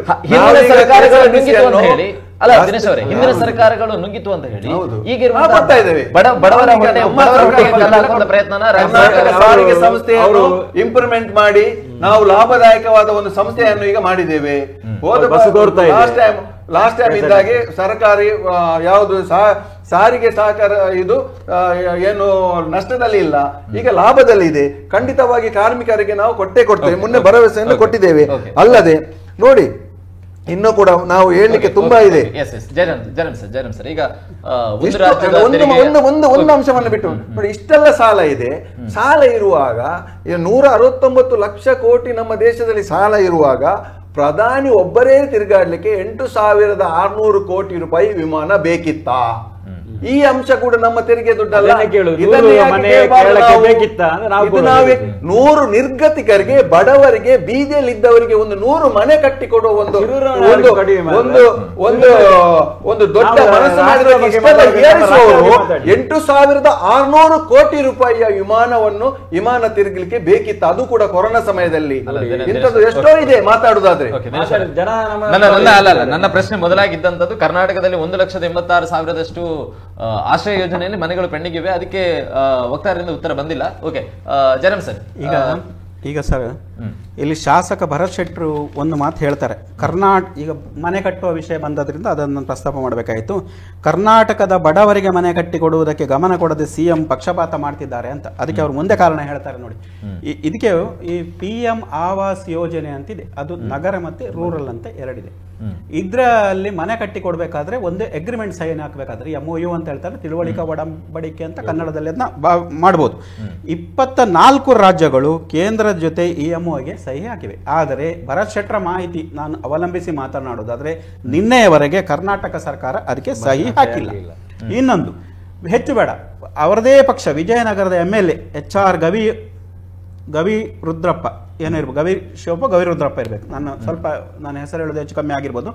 ಗ್ಯಾರಂಟಿಯಿಂದಾಗಿ ಮನೆ ನಿರ್ಮಾಣ ಯೋಜನೆಗಳು ಸ್ಥಗಿತಗೊಂಡಿವೆ ಅಂತೇಳಿ ಹೇಳಿದ್ದಾರೆ. ಅದು ವಿವಾದ ಆಯಿತು. ಅದರ ಬಗ್ಗೆ ಆಗ DCM ಹೇಳ್ತಾರೆ, ಇಲ್ಲ ಗ್ಯಾರಂಟಿಗಳಿಗೆ ಪಕ್ಷದ ಬದ್ಧತೆ ಮುಂದುವರಿಯುತ್ತದೆ, ಆದ್ರಿಂದ ಗವಿರುದ್ರಪ್ಪರಿಗೆ ನಾವು ಶೋಕಾಸ್ ನೋಟಿಸ್ ಕೊಡ್ತೇವೆ ಅಂತೇಳಿ ಹೇಳ್ತಾರೆ. ಇದು ಎಲ್ಲ ಒಂದು ಮೇಲ್ನೋಟಕ್ಕೆ ನೋಡಿದ್ರೆ ಪ್ರತಿಯೊಂದು ಥೀಸಿಸ್ಗೆ ಒಂದು ಆಂಟಿ ಥೀಸಿಸ್ ಇದೆ. ಯಾಕೆ ಹೇಳಿದ್ರೆ ಮೊನ್ನೆ ಚುನಾವಣೆಯನ್ನು ನಾವು ನೋಡುವ, ಒಳ ಒಪ್ಪಂದದಿಂದ ಗೆದ್ರು ಅಂತ ಯತ್ನಾಳರು ಆರೋಪ ಮಾಡ್ತಾ ಒಂದು ವಕ್ಫ್ ವಿರುದ್ಧ ಒಂದು ಆಂದೋಲನ ಮಾಡಿದ್ರಲ್ಲ. ಬಿಜೆಪಿಯಲ್ಲಿ ಯತ್ನಾಳ್ ಮುಂದೆ ದೊಡ್ಡ ನಾಯಕ ಆಗೋದು ಬೇಕಾಗಿದ? ಅದಕ್ಕೆ ಬದಲು ಎಲ್ಲರೂ ನಾವು ಎಕ್ಸ್ ಪೋಸ್ಟ್ನಲ್ಲಿ ಹಾಕಿದ್ರೆ ಇದು ನಾಡದ್ರೋಹಿ ಸರ್ಕಾರ ಅಂತೇಳಿ ಅಶೋಕ್ ಹೇಳ್ಬೋದು. ಇನ್ನು ಗಾಂಧಿ ಕುಟುಂಬಕ್ಕೆ ಗುಲಾಮಗಿರಿಯ ಸಂಕೇತದಂತೆ ಕಾಣ್ತಿದೆ ಅಂತೇಳಿ ರವಿ ಅವರು ಹೇಳ್ಬೋದು. ಎಲ್ಲ ಸ್ಟೇಟ್ಮೆಂಟ್ಗಳು ಈ ಹೊತ್ತಿನಲ್ಲಿ ನೀವು ಯಾಕೆ ಒಬ್ಬೆ ಹಾಕಬೇಕು? ನೀವು ನೆನಪೋಲೆ ಬರೀರಿ, ನಾವು ಇದನ್ನು ವಿವಾದ ಮಾಡ್ತೇವೆ ಅಂತೇಳಿ ಒಂದು ಯಾಕೆ ಇರಬಾರ್ದು? ರಾಜಕೀಯದಲ್ಲಿ ಯಾವುದು ಅಪ್ರಸ್ತುತ ಅಲ್ಲ. ಒಂದು ಪೆಟ್ರೋಲ್ ಬಾಂಬಿಗೆ ಒಂದು ತೆಗೆಯುವ ಬಾವಿಯಲ್ಲಿ ಬೆಂಕಿ ಬಿದ್ದರೆ ಅದು ನಂದಿಸುವುದಾಗೆ, ಅದಕ್ಕಿಂತ ದೊಡ್ಡ ಸ್ಫೋಟ ಮಾಡೋದು, ಬಾಂಬ್ ಹಾಕೋದು, ಕೆಮಿಕಲ್ ಹಾಕಿ ನಂದಿಸಬೇಕು. ಯಾಕಂದ್ರೆ ಬೆಂಕಿಗೆ ಬೆಂಕಿ ಶತ್ರು ಅಲ್ಲಿ. ಹಾಗಾಗಿ ಇದರಲ್ಲಿ ಯಾಕೆ ನೀನು ಒಬ್ಬೆ ಹಾಕು ನಾನು ಒಬ್ಬೆ ಹಾಕು, ಯಾವುದು ಜನರ ಸಮಸ್ಯೆಗಳು ಚರ್ಚೆ ಆಗುದಿಲ್ಲಲ್ಲ. ನಿಮಗೆ ಅಧಿವೇಶನ ಯಾಕೆ ಮಾಡಿದ್ದು? ಜನರ ಸಮಸ್ಯೆಗಳಿಗೆ ಪರಿಹಾರ ಹುಡುಕಿ ಅಂತ. 106 ಸಮಸ್ಯೆಗಳಿವೆ ನೋಡಿ. ಈಗಲೇ 2 ನಮಗೆ ಪ್ರಶ್ನೆಗಳು ಬಂದದ್ದು. ಒಂದು ಕೋಳಿ ಅಂಕದ್ದು, ಸರಿಯೋ ತಪ್ಪಾದ ಪ್ರಶ್ನೆ ಬೇರೆ, ಕೋಳಿ ಅಂಕದ್ದು ಇನ್ನೊಂದು ಮೀನುಗಾರಿಕೆ. ನೋಡಿ, ಇಂಥ ಎಲ್ಲ ಸಮಸ್ಯೆಗಳ ಬಗ್ಗೆ ಶಾಸಕರಲ್ಲಿ ನಿಂತು ಮಾತಾಡಲಿಕ್ಕೆ ಅಧಿಕಾರ ಇರುವಂಥದ್ದು. ನ್ಯಾಯಾಲಯ ಕೂಡ ಅಲ್ಲಿ ಮಧ್ಯಪ್ರವೇಶ ಮಾಡೋದಿಲ್ಲ ಎಷ್ಟು ಸಂದರ್ಭಗಳಲ್ಲಿ. ಮತ್ತೆ ಅದು ಅವರಿಗೆ ಇರುವ ಅಧಿಕಾರ. ನಾವು ಹೋಗಿ ಮಾತಾಡ್ಲಿಕ್ಕೆ ಅಂತ ಆಗುದಿಲ್ಲ. ನಾವು ನಮ್ಮ ಪರವಾಗಿ ಮಾತಾಡಿ ಅಂತ ನಾವು ಆಯ್ಕೆ ಮಾಡಿ ಕಳಿಸಿದ್ದಲ್ಲ. ನೀವು ಈ ಲಡಾಯಿ ಯಾಕೆ ಮಾಡ್ತೀರಿ? ಆದ್ರಿಂದ ಅದು ಈ ಗಲಾಟೆ ಒಂದು ಥೀಸಿಸ್ ಆದರೆ ಇದು ಆಂಟಿ ಥೀಸಿಸ್ ಅಂತ ಭಾವಿಸ್ಲಿಕ್ಕೆ ಅನೇಕ ಕಾರಣಗಳಿವೆ. ಯಾಕಂದ್ರೆ ಬಿಜೆಪಿಗೆ ಕೂಡ ಯತ್ನಾಳ್ ದೊಡ್ಡ ಲೀಡರ್ ಆಗೋದು ಬೇಕಾಗುದಿಲ್ಲ. ಕೇಂದ್ರ ತನಕ ದೂರ ಹೋಯಿತು, ಅಲ್ಲಿ ಬಂದಾಗಲೂ ಯತ್ನಾಳ್ರ ಮೇಲೆ ಅವರು ಕ್ರಮ ಆಗಲಿಲ್ಲ. ನೋಡಿ, ಹಿಂದೆ SM ಕೃಷ್ಣ, ನಿನ್ನೆ ನಿಧನರಾದ SM ಕೃಷ್ಣ ಒಂದು ಸಂದರ್ಶನದಲ್ಲಿ ಹೇಳ್ತಾರೆ, ನಾನು ಯಾರನ್ನೂ ಬಹಳ ದೂರುವುದಿಲ್ಲ, ಆದರೆ ನನಗೆ ಸೋನಿಯಾ ಗಾಂಧಿಯವರು ಬಹಳ ಮರ್ಯಾದೆ ಕೊಟ್ಟಿದ್ದಾರೆ, ಆದರೆ ಅವರ ಮಗನ ಹತ್ರ ನನಗೆ ಏಗಲಿಕ್ಕೆ ಆಗಲಿಲ್ಲ, ನಾನು ಕಾಂಗ್ರೆಸ್ ಬಿಟ್ಟೆ ಅಂತ ಹೇಳ್ತಾರೆ. ಇವತ್ತು ಯತ್ನಾಳ್ ಕೂಡ ಅದೇ ಪರಿಸ್ಥಿತಿಯನ್ನು ಬಿಜೆಪಿಯಲ್ಲಿ ಎದುರಿಸ್ತಾ ಇದ್ದಾರಲ್ಲ. ಸೊ ಈ ಪೊಲಿಟಿಕಲ್ ಸಿನಾರಿಯೋ ನೋಡುವಾಗ ನಾವು ಎರಡೂ ಕಡೆಯ ಸಿನಾರಿಯೋ ನೋಡ್ಬೇಕು. ಹೀಗಾಗಿ ಇದು ಧೂಳಿಪಟ್ಟಾದ್ರೆ ಮತ್ತೆ ಇನ್ನೊಂದೇನು ಹೇಳಿದೆ, ಕೋವಿಡ್ನ ಅಕ್ರಮಗಳ ವರದಿಯನ್ನು ಮಂಡಿಸ್ತೇನೆ ಅಂತೇಳಿ ಸಿದ್ದರಾಮಯ್ಯ ಹೇಳಿದ್ದಾರೆ. ಅದು ಮಂಡಿಸಿದರೆ ಸುಧಾಕರ್ ಅದಿಗೆ ಅನೇಕರಿಗೆ ಇವತ್ತು ಕುತ್ತಿಗೆ ಬರ್ತದೆ. ಆದ್ರೆ ನಿನ್ನ ವರದಿಯೂ ಮೂಲೆ ಸೇರಲಿ, ನನ್ನ ವರದಿಯೂ ಮೂಲೆ ಸೇರಲಿ, ಒಟ್ಟರಷ್ಟೊಂದು ಕಚ್ಚಾಡಿಕೊಂಡು ನಾವು ಮುಗಿಸುವ ಸದನವನ್ನು ಅಂತೇಳಿ ಯಾಕೆ ಇರಬಾರ್ದು, ಅಂದ್ರೆ ಯಾಕೆ ಇರಬಾರ್ದು ಅಂತ ಹೇಳೋದು ನನ್ನ ಪ್ರಶ್ನೆ ಈಗ. ಇಲ್ಲದ್ರೆ ಅದೇ ದಿವಸ 9ನೇ ತಾರೀಕಿಗೆ ಯಾಕೆ ನಾವು ನೆನಪೋಲೆಯನ್ನು ಬರಿಬೇಕು? ಅದಕ್ಕೆ ಮೊದಲು ಬರಿಬೋದಿತ್ತು, ನಂತರ ಬರಿಬೋದಿತ್ತಲ್ಲ. ಎಸ್ ಮೋಹನ್ ಸರ್, ಕೊನೆಯದಾಗಿ ಹೇಳೋದಾದ್ರೆ, ತಾವು ಕೂಡ ಆಗದಿಂದ ಹೇಳ್ತಾ ಇದ್ರಿ, ಕೇರಳಕ್ಕೆ 100 ಮನೆಗಳನ್ನು ಕೊಡುವಂತ ಅವಶ್ಯಕತೆ ಇತ್ತ, ರಾಜ್ಯದಲ್ಲಿ ಅಭಿವೃದ್ಧಿಯ ವಿಚಾರದಲ್ಲಿ ಅಥವಾ ಹಣಕಾಸನ್ನು ಹೊಂದಿಸುವುದರಲ್ಲಿ ರಾಜ್ಯ ಸರ್ಕಾರ ಹಿಂದೆ ಬಿದ್ದಿದೆ ಅಂತ ಹೇಳಿ. ಆದ್ರೆ ಅದಕ್ಕಿಂತಲೂ ಒಂದು ಹೆಜ್ಜೆ ಮುಂದೆ ಹೋಗೋದಾದ್ರೆ, ಬಂಡವಾಳಶಾಹಿಗಳು ಮಹಾರಾಷ್ಟ್ರ ಅಥವಾ ಉತ್ತರ ಪ್ರದೇಶ ಅಥವಾ ಬೇರೆ ರಾಜ್ಯಗಳಿಗೆ ಜಾಸ್ತಿಯಾಗಿ ಬರ್ತಾರೆ, ಕರ್ನಾಟಕದತ್ತ ಯಾವುದೇ ಬಂಡವಾಳಶಾಹಿಗಳು ಬರುವುದಿಲ್ಲ. ಈ ಸಂದರ್ಭದಲ್ಲಿ ರಾಜ್ಯ ಬಿಜೆಪಿ ಇದನ್ನು ಕೇಂದ್ರ ಸರ್ಕಾರದ ಮುಂದೆ ಯಾಕೆ ಪ್ರಸ್ತಾಪ ಮಾಡ್ತಾ ಇಲ್ಲ ಅಂತ ಹೇಳಿ? ಯಾಕೆ ಈ ರಾಜ್ಯಕ್ಕೆ ಯಾವುದೇ ಬಂಡವಾಳಗಳು ಬರುವಂಥದ್ದು ಬೇಡ ಅಂತನ? ಅಲ್ಲ, ಬಂಡವಾಳ ಬರುವುದಕ್ಕಿಂತ ಮೊದಲು ಇಲ್ಲಿ ರಾಜ್ಯ ಸರ್ಕಾರ ಒಪ್ಪಬೇಕಲ್ಲ. ಈ ರಾಜ್ಯ ಸರ್ಕಾರ ಇವತ್ತು ಮಾಡೋ ತಪ್ಪಿನಿಂದಾಗಿ ತೆಲಂಗಾಣ ಆ ಕಡೆ ಎಲ್ಲ ಈಗ ಹೋಗ್ತಾ ಇದ್ದಾರೆ ಬಂಡವಾಳಶಾಹಿಗಳು. ಅಲ್ಲಿ ಹೋಗಿ ಅವರವರ ಬಂಡವಾಳ ಹಾಕುವಂತ ಕೆಲಸವನ್ನು ಮಾಡ್ತಾ ಇದ್ದಾರೆ. ನಾನು ಹೇಳುದಂದ್ರೆ ಯಾವುದೇ ರಾಜ್ಯ ಸರ್ಕಾರ ಆಗಲಿ ಇವತ್ತು ನಮ್ಮ ರಾಜ್ಯದ ಬಗ್ಗೆ ಅಭಿವೃದ್ಧಿಯ ಬಗ್ಗೆ ಚಿಂತನೆ ಮಾಡಬೇಕಿತ್ತು. ಇವತ್ತು ಅದನ್ನು ಬಿಟ್ಟು ರಾಜಕೀಯ ಎಲ್ಲಾ ವಿಚಾರಗಳು ಅಭಿವೃದ್ಧಿ ವಿಚಾರದಲ್ಲೂ ರಾಜಕೀಯ ಮಾಡ್ಲಿಕ್ಕೆ ಹೋದ್ರೆ ನಮ್ಮ ಕರ್ನಾಟಕ ರಾಜ್ಯ ಯಾವಾಗ ಅಭಿವೃದ್ಧಿ ಆಗುವುದು ಅಂತ ಪ್ರಶ್ನೆ ಇವಾಗ ಗೊತ್ತಾಗುದು. ಅವರ ಆರ್ಥಿಕ ವ್ಯವಸ್ಥೆಯ ಬಗ್ಗೆ ಪೂರ್ತಿ ಒಂದು ನಮಗೆ ಚಿತ್ರಣವೇ ಎದುರುಕೊಟ್ರು. ನಾವು ಯಾವ ಸ್ಥಿತಿ ನಮ್ಮ ಕರ್ನಾಟಕ ರಾಜ್ಯದಲ್ಲಿ ಇದೆ ಇದಕ್ಕೆ ಇವರು ಹೇಳಿದ್ರು. ಅವರು ಒಳ್ಳೆ ಆರ್ಥಿಕ ವ್ಯವಸ್ಥೆ ಗೊತ್ತಿದ್ದವರು ಸಿದ್ದರಾಮಯ್ಯ ಅವರು. ಹೌದು, ಎಲ್ಲ ವಿಚಾರ ಗೊತ್ತಿದ್ದವರು ಕೂಡ ಇವತ್ತು ಗೊತ್ತಿರಲಿ ಗ್ಯಾರಂಟಿಗೋಸ್ಕರ ಹೆಚ್ಚಾಗಿ ಹಣವನ್ನು ವಿನಿಯೋಗಿಸಿದ್ದಾರೆ. ಇವತ್ತು ನಮ್ಮ ಕೆಲವೊಂದು ಗ್ಯಾರಂಟಿ ಹಣ ಬರ್ತಾ ಇಲ್ಲ ಜನರು. ಅದ ವಿಷಯವನ್ನು ನಾನು ಪ್ರಸ್ತಾಪ ಮಾಡ್ತಿದ್ದೇನೆ. ಯಾಕಂದ್ರೆ ಒಮ್ಮೆ ಕೊಟ್ಟಿದ್ದನ್ನು ಕಂಟಿನ್ಯೂ ಮಾಡಬೇಕು. ಇವತ್ತು ನಾವು ಗ್ಯಾರಂಟಿ ಕೊಡ್ತೇವೆ ಅಂತ ಹೇಳಿ ಕರ್ನಾಟಕ ರಾಜ್ಯದಲ್ಲಿ ಸುತ್ತಿ ಅಧಿಕಾರಕ್ಕೆ ಬಂದಿದ್ದಾರೆ. ಅಧಿಕಾರ ಬಂದ ನಂತರ ಏನು ಗ್ಯಾರಂಟಿ ಕೊಡ್ತೇವೆ ಅಂತ ಹೇಳಿದ್ದಾರೆ ಜನರಿಗೆ, ಅದನ್ನು ಕೊಡಬೇಕು. ಅದನ್ನು ಡ್ಯೂಸ್ ಕೊಟ್ಟು ತಾನು ಏನು ಕೊಡ್ತೇನೆ ಅಂತ ಹೇಳಿದ್ದೇನೆ ಅದನ್ನು ಕೊಡಬೇಕು. ಇವತ್ತು ಅದಕ್ಕೊಂದು ಕಾರಣ ಹೇಳುದು. ಒಂದು ಕಡೆ ಹೇಳಿದ್ರು KSRTC ಅವರ ಸ್ಥಿತಿ ಏನಾಗಿದೆ ಅಂದ್ರೆ, ಇವತ್ತು KSRTC ಬಸ್ಸಲ್ಲಿ ಮಳೆಗಾಲದಲ್ಲಿ ಸೋರುವಂತ ಬಸ್ಸುಗಳು ಹೈಯೆಸ್ಟ್ ಇದೆ. ಅದನ್ನು ಸರಿಪಡಿಸುವಂತ ಇನ್ಕಮ್ ಅಲ್ಲಿ ಇದೆ ಅಂತ ಹೇಳ್ತಾರೆ. ಆದಾಯದಲ್ಲಿ ನಾವು ಇದ್ದೇವೆ ಅಂತ ಹೇಳ್ತಾರೆ. ಕೆಲವೊಂದು ವಿಭಾಗ ಕೆಲವೊಂದು ಜಾಗ ಆದಾಯದಲ್ಲಿ ಇದೆ, ಅದು ಖಂಡಿತ ಒಪ್ತೇನೆ ನಾನು. ಕೆಲವೊಂದು ಕಡೆ ಡೀಸೆಲ್ ಹಾಕ್ಲಿಕ್ಕೆ ಅವರಿಗೆ ಹಣ ಇಲ್ಲ ಅಂತ ಪರಿಸ್ಥಿತಿ ಕರ್ನಾಟಕ ರಾಜ್ಯದಲ್ಲಿ ಇವತ್ತು ಇದೆ. ಕರ್ನಾಟಕದಲ್ಲಿ ಪ್ರತಿಯೊಂದು ವಿಷಯ ಸಮಸ್ಯೆನೇ ಇವತ್ತು ಪ್ರತಿಯೊಬ್ಬ ರೈತರಿಗೆ ಆಗಲಿ ಇವನ್ ಬೇರೆ ಎಲ್ಲಾ ವರ್ಗದ ಜನರು ಕೂಡ ಸಮಸ್ಯೆಯಲ್ಲಿ ಮುಳುಗಿದಂತಹ ಸ್ಥಿತಿಯನ್ನು ಕಾಂಗ್ರೆಸ್ ಸರ್ಕಾರ ಇವತ್ತು ತಂದುಕೊಟ್ಟಿದೆ ನಮಗೆ. ಇವತ್ತು ನಾನು ಕೊನೆಯದಾಗಿ ಹೇಳೋದಾದ್ರೆ, ನೀವೀಗ ಹೇಳಿದ್ರಿ ಈಗ ಬೇರೆ ಬೇರೆ ರಾಜ್ಯದಿಂದ ಅಥವಾ ಬೇರೆ ದೇಶದಿಂದ ನಮ್ಮ ರಾಜ್ಯಕ್ಕೆ ಯಾರು ಕೂಡ ಬಂಡವಾಳಶಾಹಿಗಳು ಬರುವುದಿಲ್ಲ, ಒಳ್ಳೊಳ್ಳೆ ಕಂಪನಿಗಳು ಬರುವುದಿಲ್ಲ ಅಂತ. ಬಹುಶಃ ಕೆಲವೊಂದು ನಾವು ನೋಡಿ ಕೇಂದ್ರ ಸರ್ಕಾರದಿಂದ ಬರುವಂಥ ಯೋಜನೆಗಳು ತುಂಬ ಇದೆ, ಅದು ನಮ್ಮ ರಾಜ್ಯಕ್ಕೆ ತಲುಪ್ತಾ ಇಲ್ಲ. ಉದಾಹರಣೆಗೆ ನಾವು ಈಗ ರಾಜ್ಯಕ್ಕೆ ಹೋಗ್ಬೇಕಂತ ಇಲ್ಲ, ನಮ್ಮ ಜಿಲ್ಲೆಯನ್ನೇ ನಾವು ನೋಡಬೇಕು. ನಾವು ಕಾಂಗ್ರೆಸ್ಸಿನ ಇಲ್ಲಿ MP ಇರುವಾಗ ನೋಡಿ, ಮಂಗಳೂರಿನಲ್ಲಿ ಏರ್ಪೋರ್ಟ್ ಆಯಿತು 1951ರಲ್ಲಿ, 1974ರಲ್ಲಿ ನ್ಯೂ ಮ್ಯಾಂಗ್ಳೂರ್ ಪೋರ್ಟ್ ಆಯಿತು, 1974ರಲ್ಲಿ MCF ಬಂತು, 1976ರಲ್ಲಿ ಕುದುರೆಮುಖ ಬಂತು, 1988ರಲ್ಲಿ ನಮ್ಮ MRPL ಬಂತು, 1990ರಲ್ಲಿ ಕೊಂಕಣ್ ರೈಲ್ವೆ ಬಂತು, 1995ರಲ್ಲಿ ಇನ್ಫೋಸಿಸ್ ಬಂತು, 1996ರಲ್ಲಿ BSF ಬಂತು, 2004ರಲ್ಲಿ ಎಕನಾಮಿಕ್ ಝೋನ್ ಅಂತಲೇ ಮಾಡಿದ್ರು ಮಂಗಳೂರಲ್ಲಿ. ಆದ ನಂತರ ಅಲ್ಲಿಗೆ ಒಂದು ಮೊಳೆ ಹೊಡೆದಿಲ್ಲ. ಹಾಗಾದ್ರೆ ಏರ್ಪೋರ್ಟ್ ಅಪ್ಡೇಟ್ ಮಾಡಿದ್ದಾರೆ. ಏರ್ಪೋರ್ಟ್ ಅಪ್ಡೇಟ್ ಮಾಡಿದವರು ಯಾರು? ಈಗ ಅಪ್ಡೇಟ್ ಮಾಡಿದ ಹೊಸ ಯೋಜನೆ ಮಾಡಿದವರು ಯಾರು? ಇವತ್ತು ಹೊಸ ಯೋಜನೆ ಇಲ್ಲಿ ಅಪ್ಡೇಟ್ ಮಾಡಿದವರು ಒಂದು ಕೆಲಸ ಮಾಡಿಬಿಟ್ರಾಯ್ತಾ, ಮುಗೀತಾ? ಅದನ್ನು ಬಂದ್ರು ಅಪ್ಡೇಟ್ ಮಾಡಿದವರು ಯಾರು? ಅದಾನಿ ಅವರಿಗೆ ಮಾಡಿದವರು. ನಮ್ಮ ಉದ್ಯೋಗ ಡೆವಲಪ್ಮೆಂಟ್ ಆಗುವಂತದ್ದು ಯಾವುದೋ ಒಂದು ನಮ್ಮ ಜಿಲ್ಲೆಯಲ್ಲಿ ನೋಡಿ ಗೊತ್ತಾಗ್ತದೆ. ಓಕೆ ದಿನೇಶ್ ಅವರೇ, ಥ್ಯಾಂಕ್ ಯು. ಮರಿಗೂ ಕೂಡ ಧನ್ಯವಾದಗಳು ಸರ್ ಇಷ್ಟು ನಮ್ಮ ಜೊತೆ ಕಾರ್ಯಕ್ರಮದಲ್ಲಿ ಭಾಗವಹಿಸಿರುವುದಕ್ಕೆ. ಸೊ ಇದಾಗಿತ್ತು ಇವತ್ತಿನ ಜನಧ್ವನಿಯ ವಿಶೇಷ. ಸೊ ಮುಂದಿನ ಜನಧ್ವನಿಯಲ್ಲಿ ಇನ್ನೊಂದು ಸುದ್ದಿಯ ಜೊತೆಗೆ ಭೇಟಿಯಾಗೋಣ. ನಿರಂತರ ಸುದ್ದಿ ಹಾಗೂ ಮನೋರಂಜನೆಗಾಗಿ ನೋಡ್ತಾ ಇರಿ ನಮ್ಮ ಟಿವಿ.